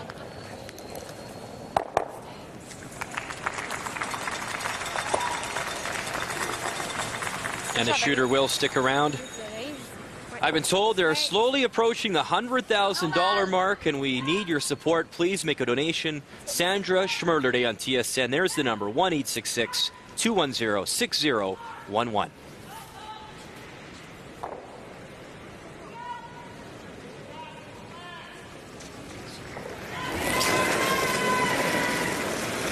Yep. C'est normal. Yes. Whoa. Yes. Oh yes. Oh yes. Oh yes. Yes. Good shot. Manages to run it back and catch a part of that stone.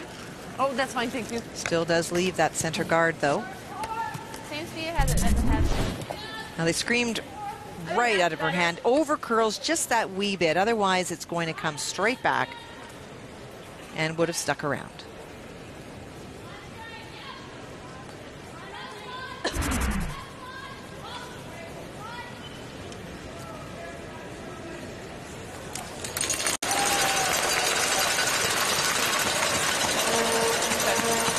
Bit light. So then. It's not bad. Through. 6. Well then. 6. Queen. Room. Yep. Line 6. split. We might over. No. Just 7. Here. Stay with it. I think we're a little better now. Yeah. No, just. Okay. Talk about a lot of family connections. Well, not only coaches, but also proud fathers, respectively. There you see Mike Babin, father of Jill, and Camille Larouche, father of Marie-France. And it's hard. We always talk about the family connection. And when the family connections we talk about are on the ice, it's great because you're both going through the same thing together. When it's a parent, and I absolutely take my hats off to both of those gentlemen, it is so much harder to watch your own kid try to be successful than it is when you are participating actively on the ice. But hats off to them for the time that they continue to put in their daughters' lives and helping them achieve their dreams.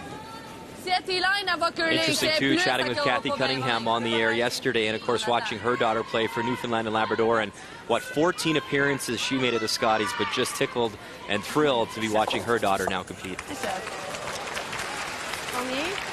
And I'm starting to get a little bit of that as well. My daughter is playing with Carrie and Patty Burtnick's 2 daughters and will compete in Toronto in the U18 Optimus International in April. It is essentially an under-18 world championship, and it gives these young people an opportunity to play early in their life in a really big deal. Shannon Burchard's team from Manitoba won it last year and went on to lose a Canadian junior final. So it is a training ground. It takes these young people, Rebecca and Cormier, Laura and Rachel Burtnick and Gaetana, it gives them a chance to play in something, to travel to something. It's all part of the building ground to go, but it is brutal to watch them play sometimes. And I watch Carrie Burtnick, of course, a great player, shake his head over strategy sometimes. And, you know, our expectations, I think, are sometimes so hard or so harsh on them because we just want them to be so good. Go for weight if you have to. Where is it? 7. Just to it. No voting. No voting. Well, you've handled the stress great, Kathy. No gray hairs at all yet, so that's fantastic. Little bump. Just didn't get quite the finish that she was hoping for. We've seen a couple straighten out just that wee bit in that path. And an update over on sheet A, we have Nova Scotia, Yukon Northwest Territories, an 8-5 cushion here for Carrie Galusha. Final stone on the way from Heather Smith-Dacey, trying to fight back in this match. Tell you. Line's fine. No backing. Line's fine. Smith-Dacey, of course, coming off a tough loss, the bronze medalist from last year in PEI.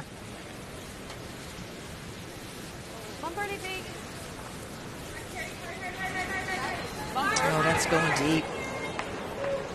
And too far. Crucial mistake. So a big steal of 2 as Carrie Kalusha in control now, up 10-5.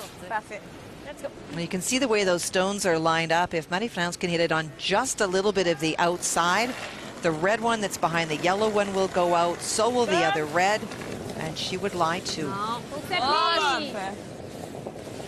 Never.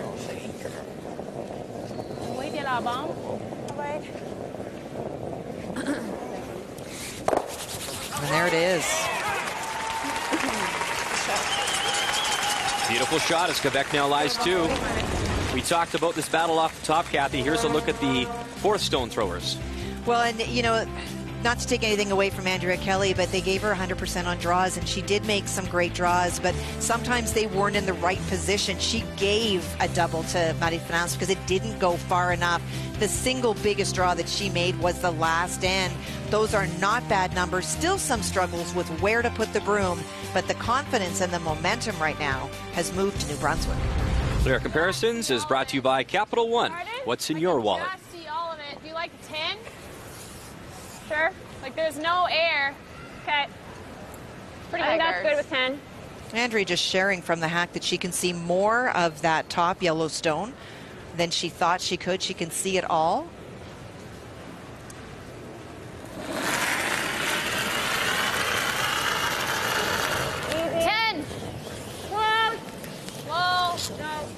Touchdown. Whoa.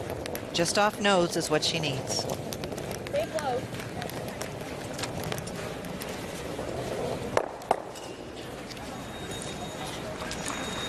And will not only not get there, but she leaves Quebec's shot and the draw for 2. And you saw that miss from Nova Scotia as Heather Smith-Dacey slid too far, and there it is, handshake. So make it a final now as the Yukon Northwest Territories winning 10-5. Carrie Kalusha continues her strong play. And after the handshakes and a victory, she improves to 2-1 so far at this year's Scotties. C'était quand même, c'était pas mal la même way, je te dirais. C'est bon. À mon idée, ça devrait être un petit peu moins vite, là, tu sais. Fait que juste vérifier, ça prend full 4. Oui, parfait. Let's go. Good discussion about the weight that she needs in this path. Sharing with her team, she needs full 4 foot for the deuce.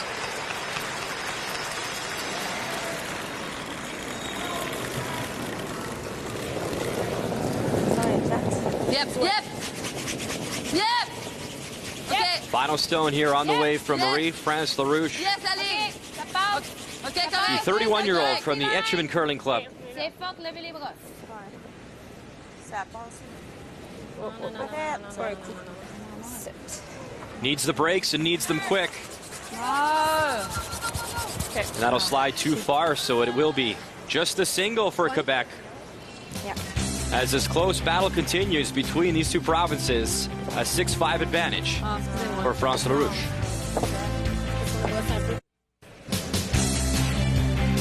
Now time for the M&M Meat Shop's Final End Challenge. After this game, go to www.finalend.ca. Enter the secret word for a chance to win a trip for 2 to see the 2013 World Junior Curling Championship in Russia, home of the 2014 Olympic Winter Games. The first 100 entries will have a chance to win a $50 M&M gift card. All participants will get an M&M discount, and we'll have the secret word for you next end. In the meantime, here is Vic Rauter with more on Sandra Schmerler Day on TSN. And Brian, I've got the perfect secret word. Why don't we try and should make it Schmerler on Sandra Schmerler Day. I don't have any control over that.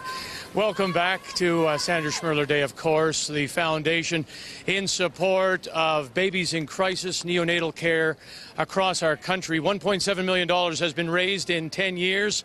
And 23 hospitals, including the hospital here in Red Deer, has been helped. Want to introduce you to some wonderful people who are making a contribution by volunteering. Marcia Gooderwright, of course, longtime lead for Sandra Schmerler. Amy Nixon right beside Shannon Clybrink, longtime third, as a 5th this week here with Heather Nedowin, a bronze medal winner. And in the background, they're not playing right now, but they will be this afternoon. That's Tracy Horgan and the Ontario champions from the Idlewild in Sudbury. Tonight, they are going to be our featured game when we join you this evening when they play Kelly Scott, the 2-time Canadian champion. So all these people are making a contribution. We would hope that you would make a contribution as well. Phone the number on your screen. It is Sandra Schmerler Day in aid of babies in crisis, neonatal care across the country. And so far, you've done very well. Thank you very much. Brian? Vic, thank you, and a great job to the volunteers and everyone across Canada for making those donations as we bring you back to the action here in the NMAX Centrium. A close battle, Quebec, New Brunswick. It is Marie-France Larouche, a 6-5 advantage as action is underway here in 9. Unfortunately for Quebec, she had a chance to pick up the 2, just a little bit heavy with her final draw. It has been that kind of day of missed opportunities for both teams, and that's why this one is still so much up for grabs. Wait. Pense qu'on va y aller normalement. Okay. Let's go. Let's go. Another one of those shots that if you get to the nose or just on the inside, both reds go and would leave you lying 2 yellow. Yes! Go orange. Yes! Surprise! Yep, orange. Yes! Oh, Maggie. Oh, they did well to get that by that front stone. Oui, ça touché. We hit more ways on. Yeah, that's true. Yeah. Like that? Or away? Yeah. I like Or this in. Amelie Blake hurling at 73% today. New Brunswick with last rock here in 9 does not mind the idea of keeping it relatively simple. If they're able to score 2, they'll be happy with it, but they're not going to take a lot of chances this end, because if it doesn't materialize as they'd like to, would want to blank and have last rock coming home. Hard, guys, hard, right up, right up.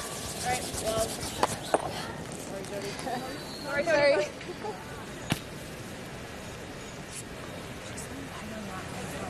Oh, yeah, but I have one. Okay, let's go.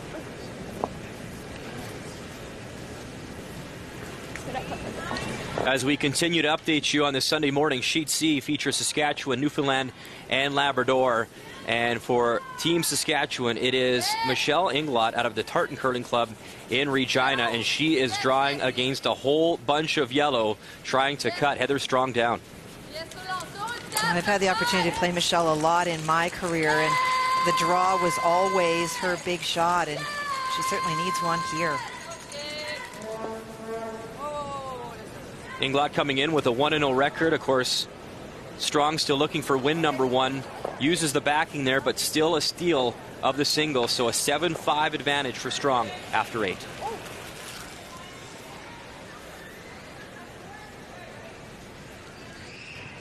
What was my last one? It was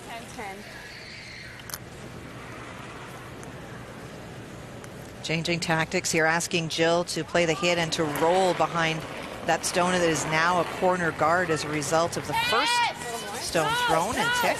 Not yet! Oh! Touch more. Right off. Yes, yes! Jill has rebounded this game with some nice hits thus far.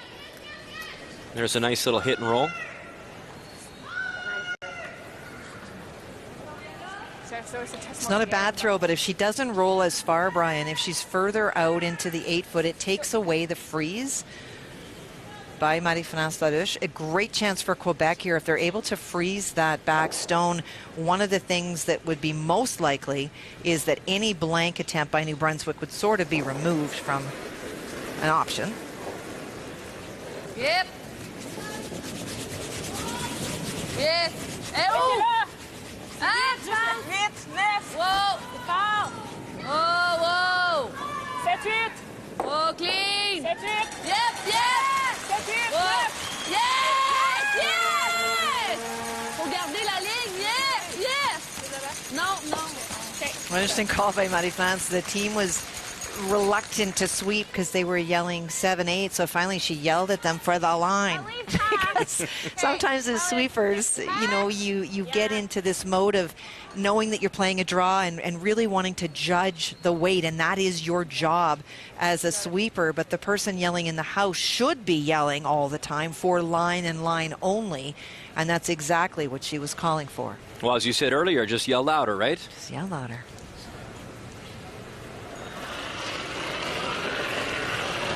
What is it? Yeah, a bit down. Gotta go. Gotta go really hard. Gotta go, guys. All you got. Really hard. Really hard. Trying to scrub it by that yellow guard. Little bit of a wick, it looked like. They get a piece. That was really close. Good sweeping, guys. We'll see if it actually touches on the way by. Looks like it just got by, Brian. Hard to tell. Take one more look at another great angle. Wow, just scoots that grazed by. it. And then with jamming on the back, at this point, it's really difficult to tell which one of those 3 stones is shot, but so many more to go. Un peu moins. Il y en a moins. Yes. 5, 6. Yes. Est-ce que c'est large ou... Non, elle est belle. Faut y aller. Faut y aller.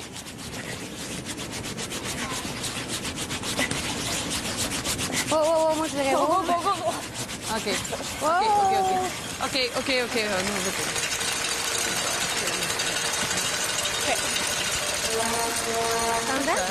Non, c'est super bien lancé. Andrea Kelly looks it over now to see who shot stone. Parce que j'avais ça de plus de... 6 puis 8. Ouais, mais tu sais, j'avais quand même ça de plus de balais. Je sais pas s'il aurait fallu que j'en prenne milieu du 8, l'autre côté. It appears that yellow stone in the back, 8 foot, is the shot stone. You want to call timeout? And they will do so. Teams given 71 minutes and now a 90-second, 2 90-second timeouts. They will utilize their first and get Mike Babin to come and give some thoughts.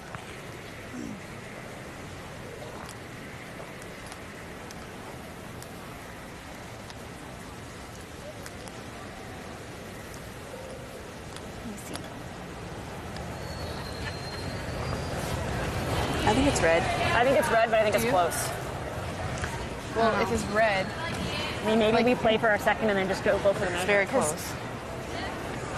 What do you think, Joe? Anyway, assume we don't know. It's really close. I played freeze on the yellow. The top yellow? No.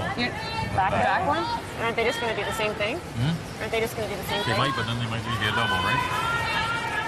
I kind of like trying to get shot and then... Well, if you're trying to get shot, you're putting the top one, but then you're just leaving them all on hit.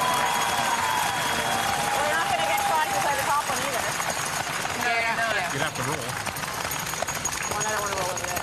No. I'm saying with I don't so mind the freeze either, yeah. I like the freeze on that back yellow. On the back one, yeah. I like that too. Yeah, if it happens to curl a bit, you might roll off the red and still in front of the yellow, right? Yeah. But you want to get by that red touch the red. I don't want to touch the red one. one. You're half frozen on that. You're just throwing T-line weight. Yep. Okay. Okay, go quick. Go quick. Time's in. The go quick time's in. Both teams still have time on the clock, but there's not a ton if there's starting to be lots of rocks in play. So they want to make sure that they're moving through. So the discussion was they weren't clear. Behind that one. Initially they thought yellow. It sort of looks like yellow from here, but over top of it they felt that perhaps they were shot. So they're playing the freeze down to the back one. Keep in mind, too, it's tough to tell. Some of our camera angles were not precisely right over the button, so sometimes that view is a bit skewed. That's why I brought you, though, Kathy, for the pinpoint accuracy with that vision. Help me out here. Rebecca Atkinson. Line 2, yep. 6, yeah, gotta be T. Line's perfect. Hard! Hard! Really hard! Hard, guys, hard! Hard, go! They wanted that freeze, didn't want to touch the yellow. Roll it, Jody, roll it. Whoa, whoa. Now they're definitely shot stone, but question solved about those other 2 rocks. They lie 1 for now. si je fais le nez, au final. Je me demande si ça ici, ça va direct. Non, je pense que c'est plus facile quand même. Okay. C'est sûr qu'elle va revenir là, genre, je suivrai par ensuite. Ouais, mais si ton shooter, penses-tu de garder ton shooter? Je pense pas, parce qu'il faut que je m'assure de pas de jammer là. Oui, il faut que j'en d'accord. pogne maximum la moitié. OK. Parce que, tu sais, ça se peut que si je fais juste licher, qu'elle reste là aussi. Oui, maximum la moitié. Si je fais le nez... J'enlève les deux. J'enlève celle-là, mais il faut quand même qu'elle aille loin. Concerned if she hits it on the nose, she jams back, and where they have to hit to make the double. Oui, non, je suis d'accord avec toi. Tu sais, il faut que je la pogne ici, là. En tout cas, de notre point de vue, il est beau le double, puis je pense qu'elle passe par-dessus, puis toi, tu es capable d'aller rouler. Oui, mais moi, c'est sûr, je peux pas rouler au centre. Tu sais, je vais jouer fort, puis il faut que je la pogne là. C'est sûr que je chauffe easy, là. OK. Parce qu'il faut quand même que je la pogne assez mince, là. Je peux pas la pogner 3 quarts. 3 quarts, elle va jamais là. Mais je pense que c'est peut-être plus facile ça que le nez, puis... Ouais, je pense... malgré que... OK. On va y aller comme ça. Ça colle beaucoup si tu vois oui, que... je vais ça... l'arrêter si ça colle. On va y aller. We talked about all the options. She wants to make sure that she doesn't hit it at such an angle that she jams back. And so they were looking at how do you play this double, because this stone will, 1 second here, go out of play this way. The thing is that with the weight that they're going to throw, she's feeling that her shooter is not likely to stick around anyways. And at this point, it's not about the shooter. It's about making the double and hitting it at the right angle.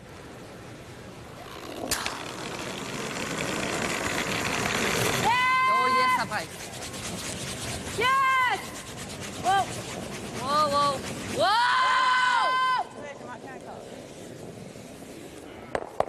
Go, go, go, go, go, go, go! Ah, zut! OK. Ah, excusez. Really tight out of her hand, and you needed to hit that on the outside to make the double, and as soon as you are tight, it moves that jam that she was worried about right into play.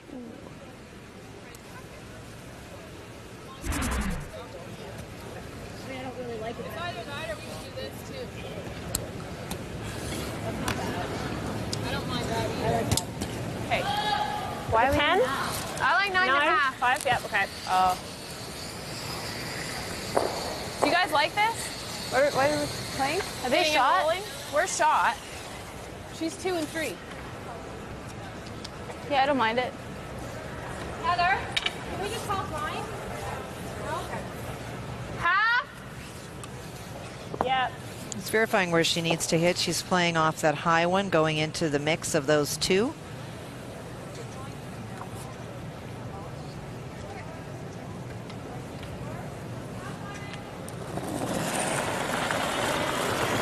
Andrea Kelly with her first here in 9. Up.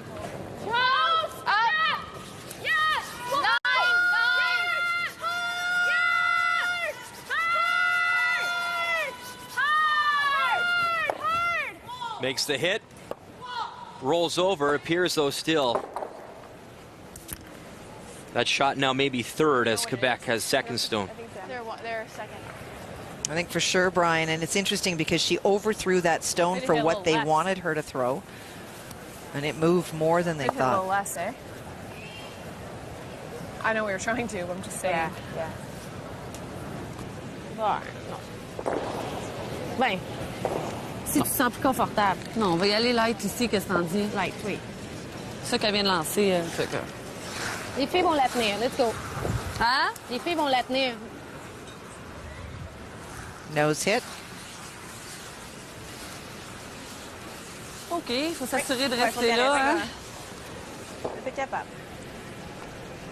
Right next door to our feature game over on Sheet C, a live look now at Saskatchewan and Newfoundland and Labrador. There you see Saskatchewan has 2 red stones. It looks to be a tap back possibly for 4 if I'm not mistaken. Final stone here for Michelle Englot out of the Tartan Curling Club in Regina. Chance to break this game open here in the 9th. Yeah, nose hit. It sure looks like it goes, Brian. There's a hit for Michelle, and there it is. 1, 2, 3, 4 for Saskatchewan as they jump back into this game, into the lead, 9-7 after 9. And the rider pride is evident in the building. Well, you knew with two Saskatchewan teams here in a short drive over, there was going to be a lot of support for both the green and the red. And that's fantastic. It's great for the players, and it's great atmosphere in this building as well. Try and stick the shooter. One thing I noticed yesterday in the opening draw was that in the game that Heather Nedouin lost on final stone in the extra end, the cheers were almost as loud for both teams. So you've got a crowd here who just loves curling, and for players, that's fantastic. They're cheering for great shots no matter where you come from.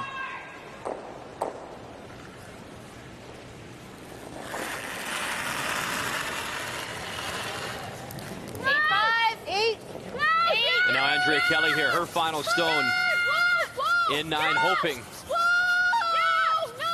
Needing a big score, rattles the yellows around, spills the one out. 1, 2, 3 for New Brunswick.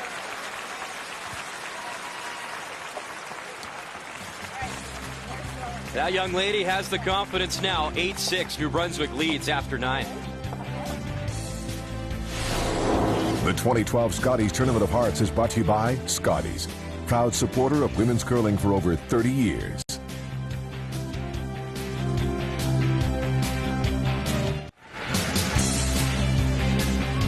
Time now for the final end, and we have your secret word for you. The secret word is PIN.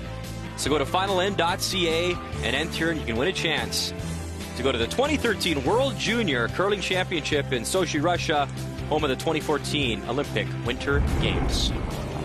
And here's what happened in 9 in our feature game between Quebec and New Brunswick. Marie-France Larouche with her final stone. Well, lots of opportunities in this end, and on this last stone, if she's able to stick it, she would be lying 2 and force New Brunswick, but she wasn't able to. She rolls out, and if you look at the combination at which Andrea Kelly and her team did, makes no mistake, throws that big weight and hits it exactly where she needs to. Bye-bye yellow. And when all was said and done, 3 red for New Brunswick, and now a 2-point advantage coming home, an 8-6 lead over Quebec on this Sunday morning. Marie-France Larouche with hammer, down by 2 as we come home here at the Century.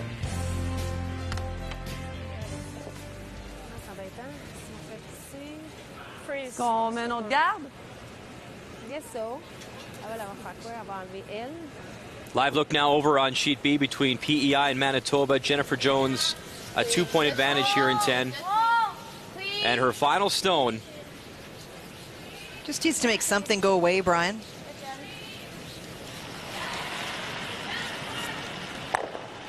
And Jennifer Jones does just that, as the 4-time champion will pick up a W, as Team Manitoba improves to 2-0 against PEI.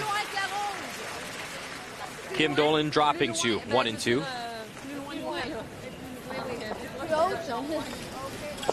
And of course, we'll see Jennifer Jones in our feature matchup coming up this afternoon as she takes on the home province, Heather Nedouin, and Team Alberta at 3:30 p.m. Eastern Time.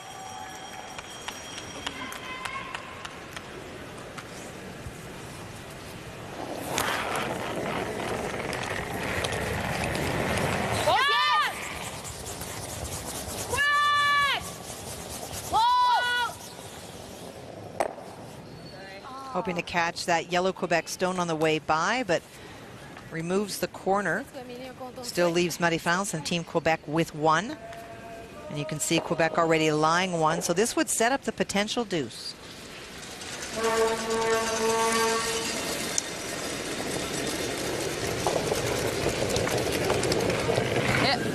Ligne est belle. On peut être back T. T-line. Elle glisse beaucoup, là, hein? Ouais, on va laisser aller.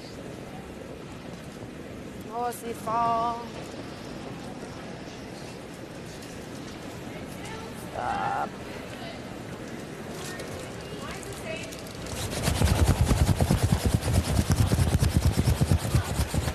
OK, c'est bon. What do you like? I think we got to do this. I think so, too. Oui, chef. Or just this.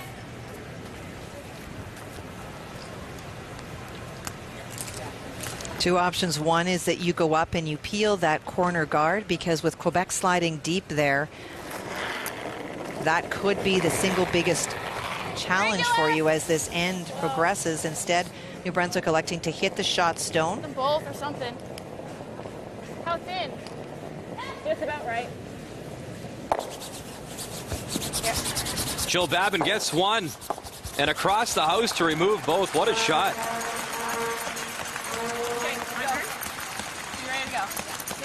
As mentioned, we've been talking about it all morning. Sandra Schmerler Day on TSN.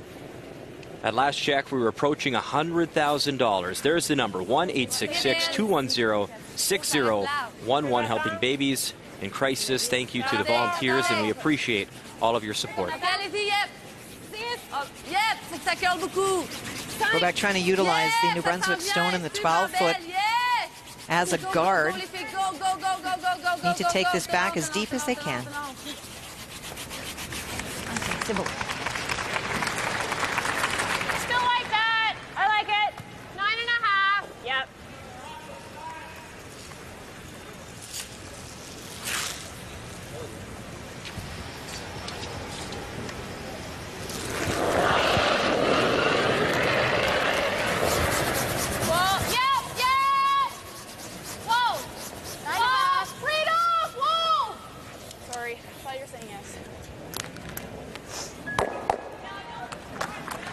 And makes the yellow go away.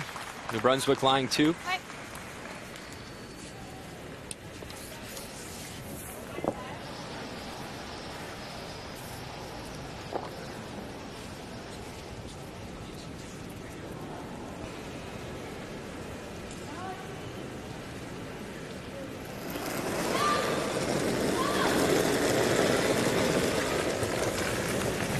Now, this is the same spot that Brenda Nichols has thrown about 6 draws in around guards, and 2 and 4 in particular.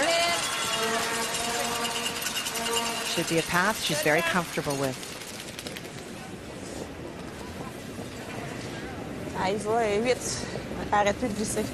Marie-France checking behind her, doing some shoulder checking.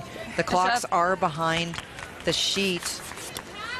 And there you can see what is left. Quebec still does have those 2 timeouts, but as the number clock ticks down, teams do start to get a little bit nervous and rush, which is not ideal. It's about managing your clock better in the first half of the game if you can. Have you ever lost, Kathy, by running out of time in a game before? Come close? No, because in many cases we played a pretty simple strategy early on, and you know what? You have to play pretty slow to run out of time, Brian. You really have to spend a lot of time running up and down the ice, chatting with each other.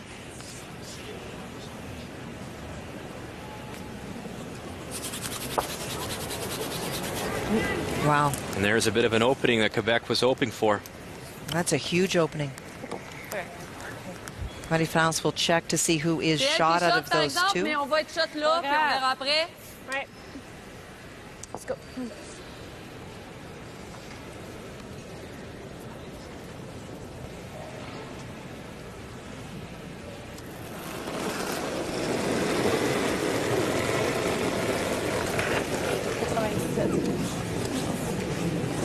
Let's wait, d'accord. Clinez pas, c'est fort. S'en vient. Non. Restez proche. Yep. Okay, whoa. Time now for the game story, Kathy. Well, it really has been a tale of 2 teams trying to give each other advantages and then not taking advantage. Marie-France missed a key draw for 2 in the 8th end, but Andrea Kelly rebounded with a really good shot, 4, 3, and 9. It is that big 3 that has given New Brunswick an advantage as we play in 10. And if you look at the skips, or in case of New Brunswick, the last rock thrower, they've been relatively even today, and that's why this game is so close. And the game story is brought to you by M&M Meat Shops. Hundreds of meal ideas, it's really one aisle. Bit heavy. Whoa, there. 7. Gotta be 8. 8. No line. 9. Where? 9.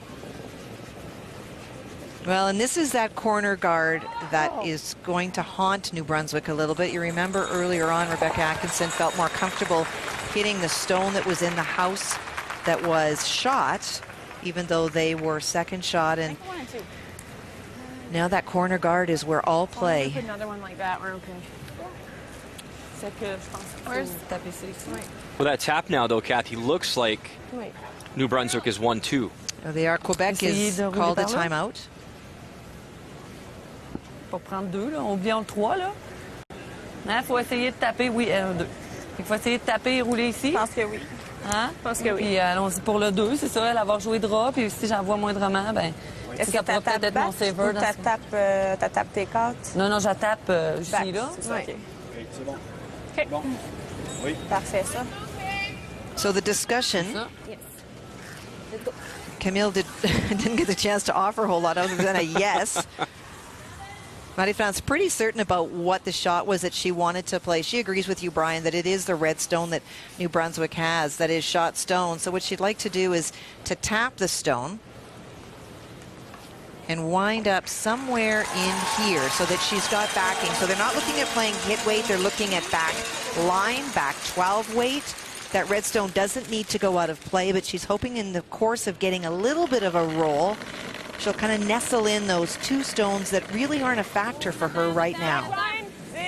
I'm back. Guidez! Proche. Non. Close, yep. Yep. Yes! Yes, ça presse. Marie-France Larouche. Vas-y. Ah, wow. Can't quite move that red stone enough. Yeah, sorry. I think she just underthrew for what she wanted and iced herself for. Good brushing. It didn't jump. It did not look like it picked up any debris, but it certainly did curl more than she thought. And now New Brunswick has called a timeout.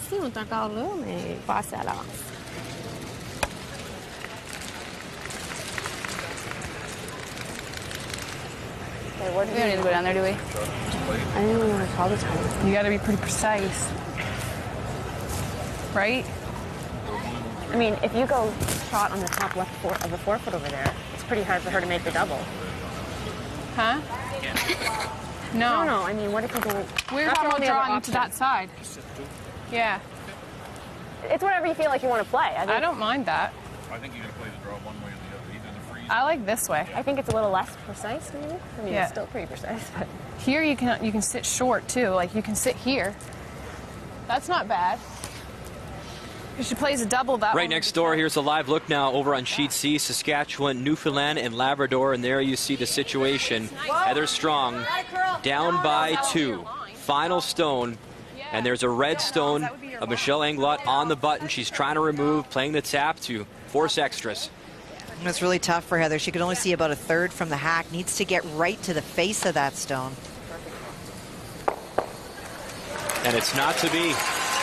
So Michelle Englot, another victory. And she improves to 2-0 at this year's Scotties. Newfoundland, Labrador, and Heather Strong now dropping to 0-3. But as long as we're in that line and we're not further than full. We've got to be on this side of it a little bit. Just can't leave her a hole. Take more then. I think that's good. Okay, so. You got it. 4 seconds. 4 seconds. Well, top 12? Yeah. 4:05. Okay.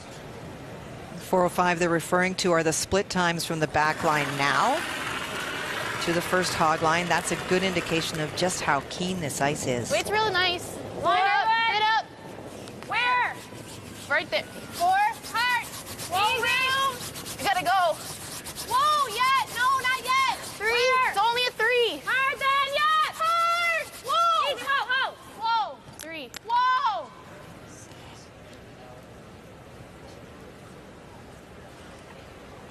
Now that is well short of the weight she was looking to throw. They hoped to get off of it and maybe it wouldn't curl enough that Marie-France could come down and tap that stone back.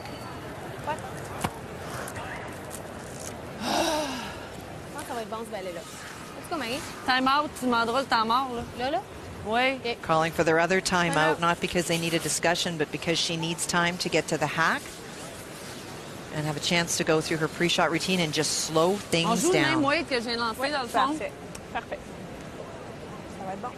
Let's go.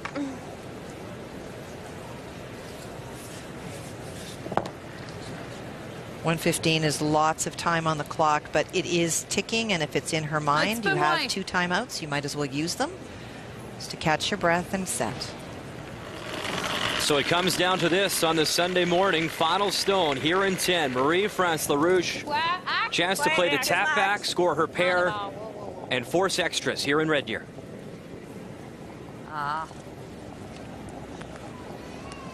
Not a brush to it. Needs to finish big. Ah, j'étais très fort. And the shooter spills out, and unless they decide to measure, it is handshakes and a win for Team New Brunswick.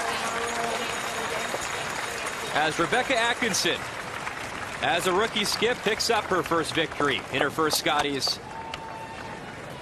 8-7, the final here on Sunday morning.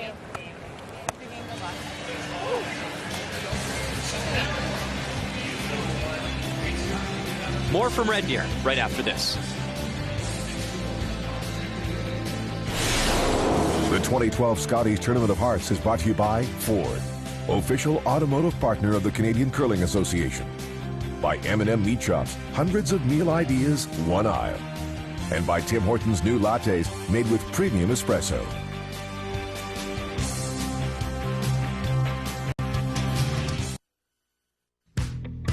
The dynamics between Beth and I are outstanding.